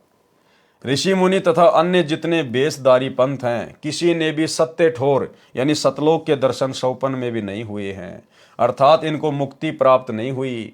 भवतारण बोध के पृष्ठ 56 पर विशेष ज्ञान नहीं है, सामान्य ज्ञान है। भवतारण बोध पृष्ठ 57 का सारांश। इसमें 8 कमलों तक का ज्ञान है। प्रथम कमल मूल कमल गुदा द्वार के पास है, ये 4 पंखड़ियों का कमल है, देवता गणेश है। नंबर 2 अनाहत यानी स्वाद कमल, मूल कमल से ऊपर है, 6 पंखड़ियों का कमल है, सावित्री ब्रह्मा इसके देव हैं। नंबर 3 नाभि कमल, ये नाभि के सामने रीढ़ की हड्डी पर बना है, 8 पंखड़ियों का कमल है, लक्ष्मी तथा विष्णु जी देवता हैं। 4 हृदय कमल, ये सीने के दोनों स्तनों के मध्य में रीढ़ की हड्डी के ऊपर है, ये 12 पंखड़ियों का कमल है, पार्वती और शिव इसके देव हैं। नंबर 5 कंठ कमल, ये गले में रीढ़ की हड्डी पर बना है, 16 पंखड़ियों का है, देवी दुर्गा अविद्याबाई इसकी देव है। नंबर 6 छठा कमल त्रिकुटी के तीर यानी किनारे पर है, त्रिकुटी से पहले है, 3 पंखुड़ियां हैं, परमात्मा कबीर रूप में परमेश्वर देव हैं। 7 सातवां कमल त्रिकुटी में है, इसकी 2 पंखुड़ी काली तथा सफेद है।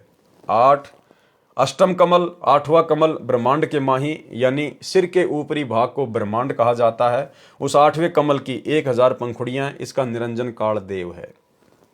काल के 21 ब्रह्मांड हैं, 7 सुन हैं, 7 सुरती हैं। 8वें कमल में निरंजन की सुरती यानी साकार शरीर नहीं दिखता, गुप्त है, केवल 1000 पंखड़ियों में ज्योतियां ही दिखाई देती हैं। कमलों का ज्ञान कबीर सागर के अध्याय अनुराग सागर के पृष्ठ 151 पर 8 कमलों का वर्णन है, जो कि हम पहले वीडियो में देख चुके हैं। कमलों का ज्ञान कबीर सागर के अध्याय कबीर वाणी के पृष्ठ 111 पर भी है, वहां पर 9वें कमल का भी ज्ञान है।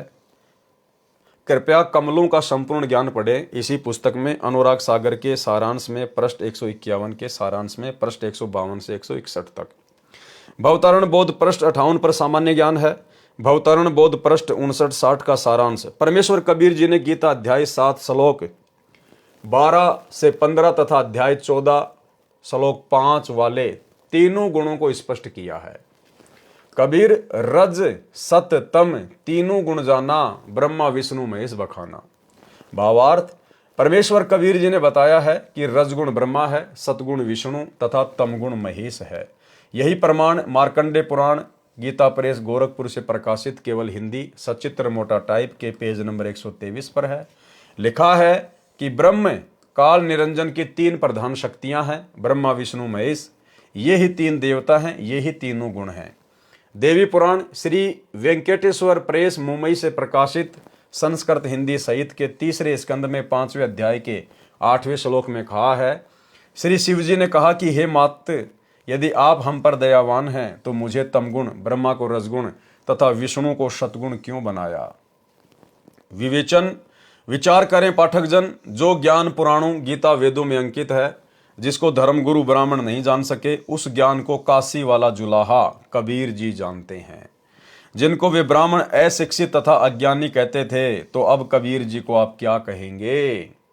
परमेश्वर सर्वज्ञ परमात्मा सच्चा सतगुरु कहेंगे, जगत गुरु कहेंगे। और विचार करते हैं, परमेश्वर कबीर जी ने कहा है कि गुरुदेव भगवान कह रहे हैं कि जो ज्ञान तुम्हारे इन्हीं पुराणों में, शास्त्रों में, वेदों में, कतेबों में, और उस ज्ञान को तुम पंडित भी नहीं समझ पाए, और उस ज्ञान को 650 साल पहले कबीर परमेश्वर ने, जिसको तुम अशिक्षित कहा करते थे, नीची जाति वाला कहा करते थे, उन्होंने बता दिया।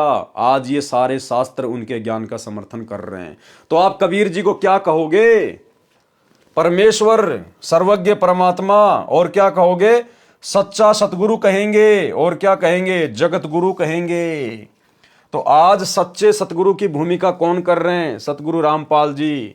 जगत गुरु की भूमिका कौन कर रहे हैं, सतगुरु रामपाल जी।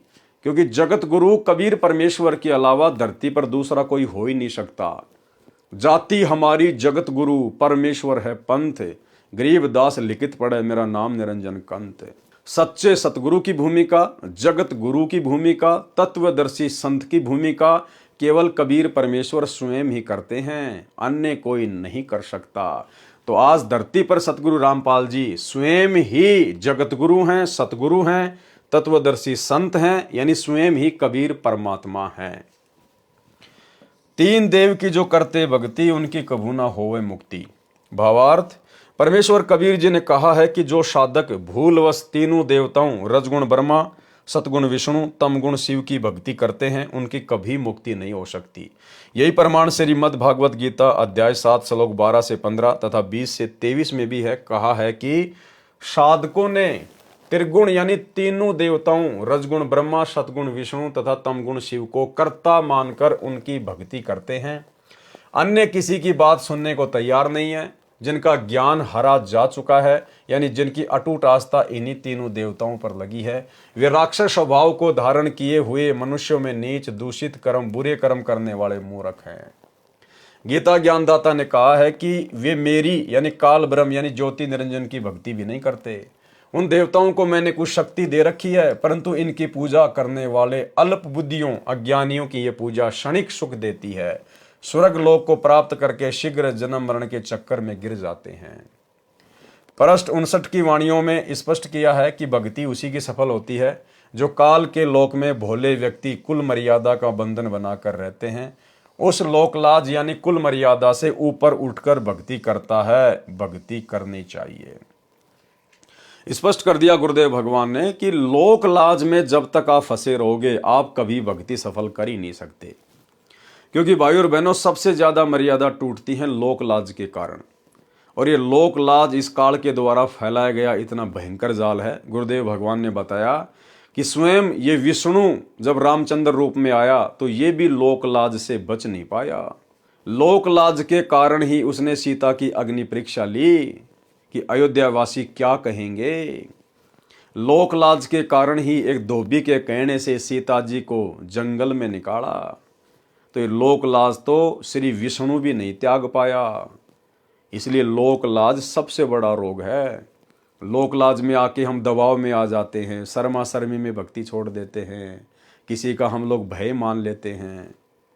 और गुरुदेव भगवान ने कहा कि लोक लाज ना कीजिए, निर्भय हो रहिए, जय मन चावे राम को तो दशा तंदरिए। और स्पष्ट कर दिया गुरुदेव ने एक छोटे से सत्संग में कि यदि आप लोक लाज करोगे तो ये लोक लाज करना भी आपकी मर्यादा टूटने में आता है, मर्यादा टूटने में। और गुरुदेव ने बताया जो छोटे छोटे बच्चे होते हैं ना, वो लोक लाज नहीं करते। अगर आपके बच्चे उपदेशी हैं और आपके घर पे आपका कोई ऐसा रिश्तेदार आ गया जो नशा करता है, और यदि उसने बीड़ी निकाल ली और बच्चे ने देख ली तो तुरंत टोक देगा, अरे अरे फूफा जी क्या कर रहे हो आप, हमारे घर में बीड़ी नहीं पीते। नहीं नहीं नहीं, बंद करो आप इसको, ये पीना तो कहीं बाहर जाओ। गुरुदेव ने बताया कि बच्चे लोकलाज नहीं करते। इसी प्रकार हम भाई बहनों ने भी लोकलाज नहीं करनी, चाहे कोई रिश्तेदार हो, चाहे कोई भी व्यक्ति हो। हमारी मर्यादा प्रथम है। अगर आपकी आंखों के सामने ऐसा कोई कर्म हो रहा है जो आपकी मर्यादा टूटने का कारण है, तो भाई बहनों ने तुरंत उसको टोक देना है। वो माने ना माने फिर बाद की बात है, लेकिन हमने तुरंत उसको मना करना है कि जी हमारे घर में ये नशा वगैरह नहीं, बीड़ी सिगरेट गुटखा वगैरह नहीं, ये कर्म हमारे घर में नहीं। अगर आप शर्मा शर्मी कर जाएंगे कि मैं बोलूँगा तो ये नाराज हो जाएगा, तो गुरुदेव कहते हैं लोकलाज करना भी मर्यादा खंडित करने में आता है। सुनिए, तो अब ऐसा निर्मल ज्ञान पूरे विश्व में फैलेगा। ठीक है, कोई 2-4-10% कर्महीन इंसान होंगे, वो तो अलग बात है। जहाँ 90% इंसान ठीक हो जाएंगे, उन 10% की पार पड़े को नहीं, उनकी नहीं बसावेगी, उन्हें सीधा होना पड़ेगा। वो भी सीधे हो जाएंगे, विकार रहित हो जाएंगे, शर्माया करेंगे, लुकते फिरा करेंगे। अब विचार करना, हमारे जो भक्त हैं, हमारे भक्तों के भगत तो थोड़े बहुत शर्मा जाते हैं रिश्तेदार ने नू के हमारे घर में बीड़ी ना पिए। हालांकि वो ना ऐसा शर्माना लोकलाज करना नामखंड करता है। हालांकि वो ना ऐसा शर्माना लोकलाज करना नामखंड करता है। हालांकि वो ना ऐसा शर्माना लोकलाज करना नामखंड करता है। लेकिन बालक तुरंत कह देते हैं कि हमारे घर में बीड़ी नहीं पियोगे आप। तो फिर वो जो बीड़ी शराब पीने वाले हमारे भक्तों के घर में आ भी जाते हैं, तो कहीं छुप के गली में बाहर बैठ के जो करकाओं के देखो बालक तना देख ले इनका, आके फिर टोक दे तू बीड़ी पियो है। तो ऐसे डरा करेंगे फिर ये पाप करते हुए, और धीरे धीरे फिर ये बुराई छूट जाएगी, एक दूसरे को देख कर छोड़ेंगे। तो भाई बहनों, हमने लोकलाज बिल्कुल नहीं करनी है। हमारी मर्यादा प्रथम है, हमारी भक्ति प्रथम है। ये समाज प्रथम नहीं है, रिश्तेदार प्रथम नहीं है, हमारी भक्ति और मर्यादा प्रथम है। पृष्ठ 60 पर सामान्य ज्ञान है। भक्ति करे मुक्ति फल पावे, हमरे सत्य लोक में आवे। भवतारण बोध पृष्ठ 61-62 पर वाणी है। माया और ब्रह्म काल अरु रज सततम है त्रिदेव, इन सभी को छोड़कर करो नि अक्षर की सेव। भावार्थ, दुर्गा देवी तथा काल ब्रह्म तथा तीनों देवताओं को इष्ट मानकर भक्ति त्याग कर निअक्षर यानी पूर्ण परमात्मा की भक्ति आदि नाम सार नाम से करो। कबीर सागर के अध्याय भवतारण बोध का सारांश संपूर्ण हुआ। सत साहेब। अध्याय मुक्ति बोध का सारांश, पेज नंबर 324। कबीर सागर में 20वां अध्याय मुक्ति बोध पेज नंबर 63 पर है। पृष्ठ 63 पर आदि नाम की महिमा है। कबीर साखी पद बोले बहुवानी, आदि नाम कोई बिरला जानी। वो जो आदि नाम है ना, जो सार शब्द है, उसके बारे में तो कोई बिरला ही जान पाता है, कोई बिरला ही।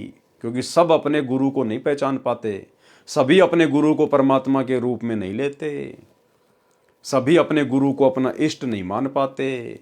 इसीलिए तो गरीबदास जी महाराज जी ने कहा है कि दास गरीब कहे नर लोई, और सतगुरु चीने बिरला कोई। सतगुरु को तो कोई बिरला ही होंगे जो पहचान पाएंगे।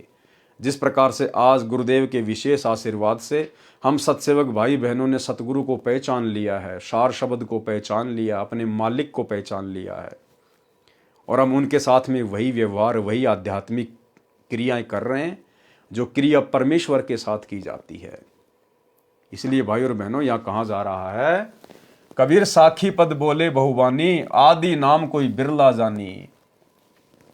आदि नाम निज सार है बूझ लियो हो हंस, जिन जान्या निज नाम को अमर भये ते वंश। आदि नाम निज मंत्र है और मंत्र सब छार, कहे कबीर निज नाम बिना बूढ़ मरा संसार। मुक्तिबोध पेज 64 का सारांश है। आदि नाम नी अक्षर सांचा, जाते जीव काल सो बाचा।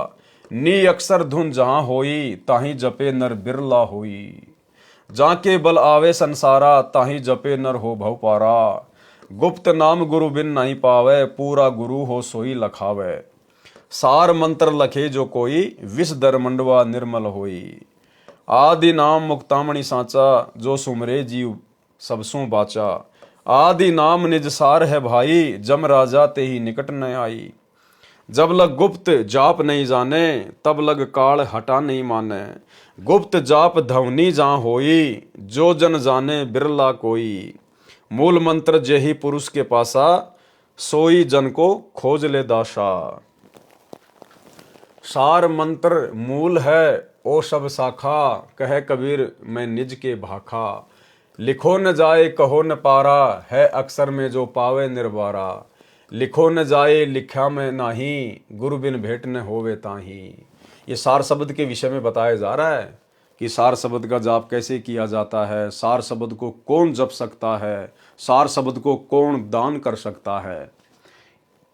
उपरोक्त वाणी जो पृष्ठ 63-64 पर लिखी है, उनका भावार्थ है कि साखी तथा शब्द आदि बहुत संत गाते हैं, समझाते हैं, परंतु आदि नाम यानी सार शब्द कोई बिरला ही जानता है। आदि नाम मोक्ष का खास मंत्र है, अन्य मंत्र सब राख हैं, मोक्षदायक न होने से व्यर्थ हैं। आदि नाम ही निज मंत्र है, उसके जाप बिना सर्व प्राणी डूब मरे हैं, यानी संसार के जन्म मरण के जाल में फंसे हैं, कष्ट उठा रहे हैं। आदि नाम कहो, उसे नि अक्षर कहो, यह सच्चा नाम है, इसी से काल से बचा जा सकता है।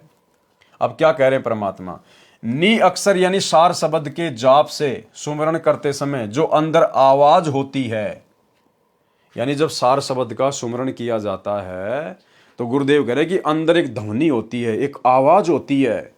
उस आवाज को कोई बिरला ही सुन पाता है, यानी उस विधि से सार शब्द का जाप, आदि नाम का जाप कोई बिरला भगत ही करेगा, कोई बिरला भगत ही। नी अक्षर यानी सार शब्द के जाप से सुमरण करते समय जो अंदर आवाज होती है, सुमरण करते समय उस पर ध्यान रखना चाहिए। ऐसे कोई बिरला ही जाप करता है, कोई बिरला ही जाप करेगा। अब यहां तो ऐरे बैरे नत्थु गहरे को इन आश्रमों में 25-25 हजार रुपए के चक्कर में, 1-1 लाख रुपए के चक्कर में सार नाम, सार शब्द आलू टमाटर की तरह बांट दिया गया। अब परमात्मा कहते हैं वो सार शब्द तो केवल सतगुरु ही दे सकता है। सतगुरु उसकी विधि बताएगा, उसकी विधि कोई अन्य जानता ही नहीं, कोई बता ही नहीं सकता, कोई दे ही नहीं सकता, अन्य कोई अधिकारी नहीं है कोई। और सतगुरु जो विधि बताएगा उससे सुमरण से उसमें ध्वनि प्रकट होगी। उस विधि से कोई बिरला ही होगा जो उस सार शब्द का जाप करेगा। और इन आश्रमों में आ जाओ, एक एक पाठ के चक्कर में ले जाओ। एक भगत जी कह रहा था कि मेरे पास में फोन आया, क्योंकि ये क्या करते हैं, ये तो फार्म देखते हैं और फिर फोन करते हैं। ये तो नामदान सेंटर से फोन गया, जयपुर नामदान सेंटर से, और कहा कि भगत जी आप सार नाम ले लो, सार नाम। तो उसने कहा कि भगत जी मैंने तो बरवाला कांड के बाद भक्ति छोड़ दी, मैं तो मांस भी खाने लग गया, शराब भी पीने लग गया, मैं तो जो है वो पुलिस डिपार्टमेंट में हूं, मैंने तो भक्ति छोड़ रखी है। तो बोला क्या हुआ, नामदान सेंटर पे आ जाओ, नाम शुद्ध करवा लो और जाओ, बोले सार नाम लेके आ जाओ। तो उस भगत ने कहा कि भगत जी मेरे तो झटका सा लगा और मैं आपके वीडियो देखा करता था, तो सारी बातें मेरे झट से समझ में आ गई कि भाई यहां तो केवल माया के लिए सारा काम हो रहा है। तो भाई और बहनों, यहां तो इस प्रकार से सार नाम और सार शब्द दिया जा रहा है, जबकि वास्तविक विधि तो परमात्मा बता रहे हैं। नी अक्षर यानी सार शब्द के जाप से सुमरण करते समय जो अंदर आवाज होती है, सुमरण करते समय उस पर ध्यान रखना चाहिए। अब ये कहां से ध्यान रखेंगे, इनका ध्यान तो लड्डू जलेबी बर्फियों पे है, लड्डू जलेबी बर्फियों पे। इनका ध्यान तो राजनीतियों में है, राजनीतियों में। ये कहां से ध्यान रखेंगे। सुमरण करते समय उस पर ध्यान रखना चाहिए। ऐसे कोई बिरला ही जाप करता है। भावार्थ है कि सार शब्द के सुमरण की विधि पूर्ण संत बताता है। कौन बताता है? पूर्ण संत। अब बताओ, पूर्ण संत तो बैठे हिसार जेल में, और धनाना आश्रम में, मुंडका आश्रम में, रोहतक के सिंहपुरा आश्रम में लोगों को सार शब्द दे दिए गए। तो बताओ कौन विधि बता सकता है? भावार्थ है कि सार शब्द के सुमरण की विधि पूर्ण संत बताता है। उससे ठीक समझकर कोई बिरला ही शिष्य ठीक से जाप करता है।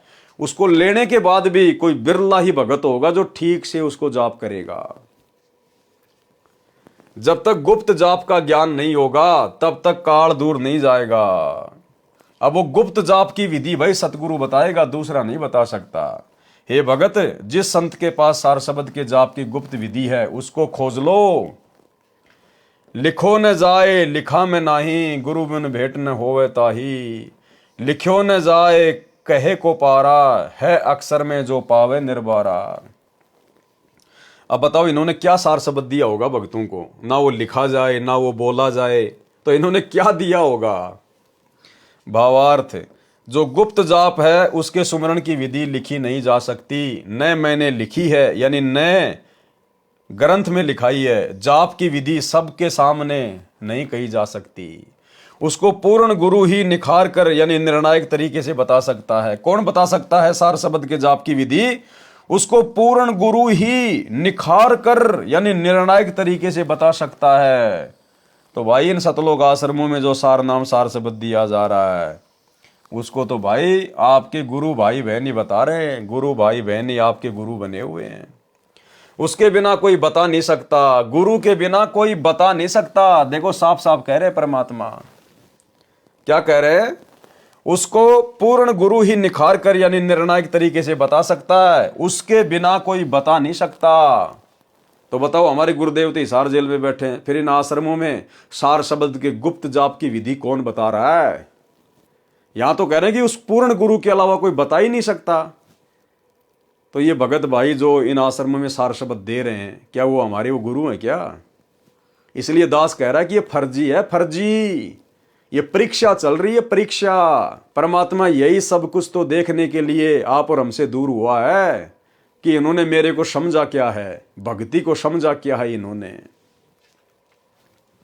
सार शब्द के जाप की विधि भी अक्षर में है, यानी बोलकर बताई समझाई जाती है। किसके द्वारा? सतगुरु के द्वारा। पृष्ठ 65 पर कोई विशेष ज्ञान नहीं है, पहले वर्णन हो चुका है। पृष्ठ 66 पर भी कोई विशेष ज्ञान नहीं है। कहे कबीर सुन धर्मदास सुजानी, अकय हतो ताई कहो बखानी। भावार्थ, जो नाम अकय था यानी जिसका जाप बोलकर नहीं करना, उस मंत्र के सुमरण की विधि को बोलकर बताया है। पृष्ठ 67 पर सामान्य ज्ञान है। पृष्ठ 68 पर कोई भिन्न ज्ञान नहीं है। यहां वहां हम दोनों ठाऊं, सत्य कबीर कली में मेरा नाऊ। गुप्त जाप है अगम अपारा, ताही जपे नर उतरे पारा। कबीर जैसे फनपति मंत्र सुन, राखे फन सिकोड़। ऐसे वीरा सार नाम से काल रहे मुख मोड़। सोहम शब्द नी अक्षर बासा, ताही भिन कर जपिए दासा।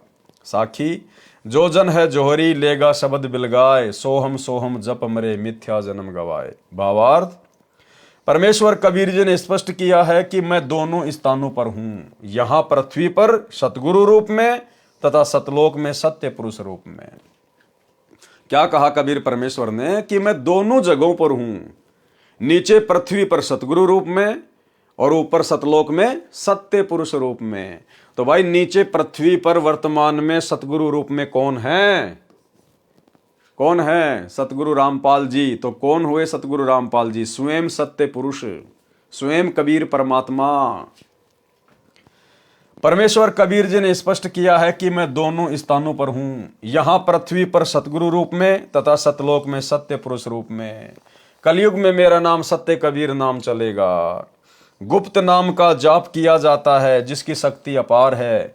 मेरे सार नाम के सामने काल ब्रह्म ऐसे मुख मोड़कर भाग जाता है जैसे गारडू के मंत्र को सुनकर सर्प अपने फन को इकट्ठा करके भाग जाता है।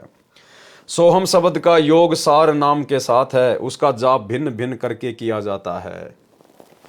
यदि कोई अकेला सोहम मंत्र का जाप करता है वह अपना जन्म व्यर्थ कर रहा है। जो भगत जोहरी यानी सुमरण भेद का जानने वाला है, वह भिन्न भिन्न करके जाप करेगा। मुक्ति बोध पृष्ठ 69 का सारांश। तब साहिब अस बोले बाती, लेऊं छुड़ाए राखूं निज साथी। तुमको दीनी भक्ति अपारा, नाम जपो तुम अजर हमारा। श्रवण माही कह दीन्या भाई, तो ने विवेक आ बैठाई। नाम सुने मोर मोह कह पावे, जम जालिम ते देख डरावे। सब कहे नाम सुनाऊं, जो आवे हम पास। शब्द हमारा सत्य है, मानो दृढ़ विश्वास। भावार्थ, धर्मदास जी ने बताया कि मेरे को परमेश्वर कबीर जी ने ऐसे कहा कि जो मेरा नाम जपता है उसको काल से छुड़ाकर अपने पास रखूंगा। जो मेरा नाम सतगुरु से सुनकर जाप करेगा वह मेरे पास आएगा। मैंने तेरे कान में आदि नाम बोलकर सुना दिया है, उसका विवेक करा दिया है। जब मैं कबीर परमेश्वर तेरे को नाम दान का आदेश दूंगा, तब वह सार नाम अधिकारी को नाम सुनाओ। इस बात का विश्वास रख धर्मदास, हमारा मोक्ष मंत्र सत्य है। पृष्ठ 70 पर सामान्य ज्ञान है। मुक्ति बोध पृष्ठ 71 पर। जिन जिन नाम सुना है काना, नरक न परे होई मुक्ति निदाना। आदि नाम जय श्रवण नाही, निश्चय सो जीव जम घर जाई। अक्सर गुप्त सोई में भाखा, और शब्द सवाल अभिलाषा। भावार्थ, परमेश्वर कबीर जी ने कहा कि जिन जिन के कान में सार नाम पड़ा है, यानी जिनको सार नाम सुनाया गया है, जैसे कई भगत आसपास बैठे हों तो सार शब्द कान में सुनाया जाता है। जब अधिक भगत सार नाम लेने वाले हैं तो ऊंचा बोलकर सुनाया जाता है, वह भी कान में सुनाना ही कहा जाता है। जिन जिन ने नाम सुन लिया यानी प्राप्त कर लिया, वे काल जाल में नहीं रहेंगे, वे नरक में नहीं गिरेंगे, उनकी अवश्य मुक्ति होगी। जिनके कान में सार शब्द नहीं सुनाया गया, यानी जिनको सार नाम पूर्ण गुरु से प्राप्त नहीं हुआ, वे अवश्य यमलोक में जाएंगे। जो गुरु कहते हैं कि सार नाम को बोलकर नहीं सुनाया जाता, आत्मा में प्रवेश किया जाता है, वे गलत कहते हैं। जो गुप्त अक्षर यानी गुप्त सार नाम अक्षर में है, वह मैंने बोल सुनाया है। मुक्ति बोध पृष्ठ 72 का सारांश। जब लग भक्ति अंग नहीं आवा, सार शब्द कैसे को पावा। सत्य नाम श्रवण में वो से, जो माता बालक कह पोसे। भावार्थ, परमेश्वर कबीर जी ने स्पष्ट किया है कि जब तक प्रथम नाम तथा सतनाम के जाप से भगत के शरीर में भक्ति प्रवेश नहीं होगी, यानी दोनों मंत्रों की भक्ति कमाई संग्रह नहीं होगी, उसको सार शब्द कैसे दिया जा सकता है। सत्य नाम जो 2 अक्षर का है, उसको भी बोलकर सुनाया जाता है, कान में सुनता है, यानी सब मंत्र कहे और सुने जाते हैं। नाम के जाप से आत्मा को ऐसे बल मिलता है जैसे बालक का माता के दूध से पोषण होता है। मुक्ति बोध का पृष्ठ 73 का सारांश। इस पृष्ठ पर भी सामान्य ज्ञान है। जब लग सार नाम गुरु नहीं बतावे, तब लग प्राणी मुक्ति नहीं पावे। जब लग सार नाम गुरु नहीं बतावे। अब बताओ, यहां तो हमारे गुरु भाई बता रहे हैं इन आश्रमों में, तो सार नाम बिन सीप बिन मोती, उपज खपे बिना हर खेती। आदि नाम है अक्षर माही, बिन गुरु नरक छूटे नाही। सोहम में नी अक्षर रहाई, बिन गुरु कौन दे है लखाई। भावार्थ, जब तक शिष्य सार शब्द को प्राप्त करने योग्य नहीं होता तो उसको सार शब्द नहीं दिया जाता। जब तक सार शब्द नहीं मिलेगा तब तक मोक्ष नहीं हो सकता। आदि नाम अक्षर में है और उसको गुरु से प्राप्त किए बिना काललोक का नरक का जीवन नहीं छूटता, यानी मोक्ष प्राप्त नहीं होता। सोहम शब्द के साथ सार शब्द का संयोग है, उसको गुरु ही शिष्य को बताता है, अन्य किसी को तो सार शब्द का ज्ञान भी नहीं होता। देखो क्या कह रहे हैं गुरुदेव, उस सार शब्द को कौन बताता है, उसको गुरु ही शिष्य को बताता है, अन्य किसी को तो सार शब्द का ज्ञान भी नहीं होता। जबकि इन आश्रमों में तो सारे ज्ञानी बन के बैठे हैं, भगत ही भगतों को सार शब्द दे रहे हैं। सार शब्द बिना तो ये मानव शरीर ऐसा है जैसे सीप में मोती न हो तो उसकी कोई कीमत नहीं होती। इसी प्रकार मानव शरीरधारी प्राणी सार शब्द बिना व्यर्थ जीवन जीता है। मुक्ति बोध पृष्ठ 74 का सारांश। इस पृष्ठ पर भी सामान्य ज्ञान है जो पूर्व के अध्याय में वर्णन किया जा चुका है। इससे वाणी लेकर सार निकालता हूं। जाको है गुरु का विश्वासा, निश्चय जाए पुरुष के पाशा। अक्षर आदि निज नाम सुनाऊं, जना मरण का भ्रम मिटाऊं। सोहम संग आए संसारा, सो गुरु दीजे मोहे उपचारा। पृष्ठ 75 का सारांश। इस पृष्ठ पर भी सामान्य ज्ञान है, कुछ वाणी लेता हूं। सार नाम को नियक्षर इसलिए कहा है, अकय अनाम पुरुष जब रहे हूं, नाम नियक्षर तासे भय हूं। आदि नाम का सुमरण किया जाता है। आदि नाम को सुमरे कोई, सुर नर मुनि इंद्र वस होई। 5 25 3 गुण एक महल में राखे, आदि नाम अनभय उचारो, तन मन धन सो चाख। शब्द रूप हम हो आए, हम ही होय कड़िहार कहाए। शब्द रूप हम हो आए, परमात्मा कह रहे हैं कि शब्द रूप में, सतगुरु रूप में, कड़िहार यानी सतगुरु रूप में हम स्वयं ही आते हैं। प्रश्न 74 की वाणियों का भावार्थ, जिनको गुरु जी पर विश्वास है उनको परमेश्वर प्राप्ति अवश्य होती है। आदि नाम सुनाकर यानी आदि नाम की दीक्षा देकर जरा यानी वृद्ध अवस्था तथा मरण का भी भ्रम यानी शंका समाप्त कर दूंगा। सोहम शब्द के साथ काल लोक में फंसने के कारण सोहम शब्द का अर्थ जीव भी है। हम अपने मालिक से बिछुड़े तो जीव संज्ञा में आ गए। सतलोक में हंस रूप में थे यानी यहाँ के ब्रह्मा विष्णु शिव से भी उत्तम स्थिति में थे। अब सोहम नाम अक्सर पुरुष का जाप भी है। अब इस जाप को करके ऊपर उठेंगे, ये उपचार है। जन्म मरण के रोग से ग्रस्त आत्मा का उपचार सोहम तथा आदि नाम के सहयोग से होगा। प्रश्न 75 की वाणियों का भावार्थ, परमेश्वर कबीर जी ने स्पष्ट किया है कि सार नाम अर्थात आदि नाम को निअक्षर इसलिए कहा जाने लगा, परमेश्वर जब अके तथा अनाम स्थिति में थे तो उनका निअक्षर नाम पड़ा। अब वह कबीर रूप में है तो आदि नाम सार शब्द कहा गया। भाव एक ही है। अन्य वाणियों में स्पष्ट है कि सार नाम का सुमरण किया जाता है। परमेश्वर कबीर जी ने कहा है कि हम ही सत्य पुरुष हैं और हम ही कड़िहार यानी जीवों को सार शब्द देकर काल लोक में काढ़ने निकालने वाले सतगुरु हैं। सत्य पुरुष खुद ही सतगुरु की भूमिका करते हैं, कड़िहार की भूमिका करते हैं।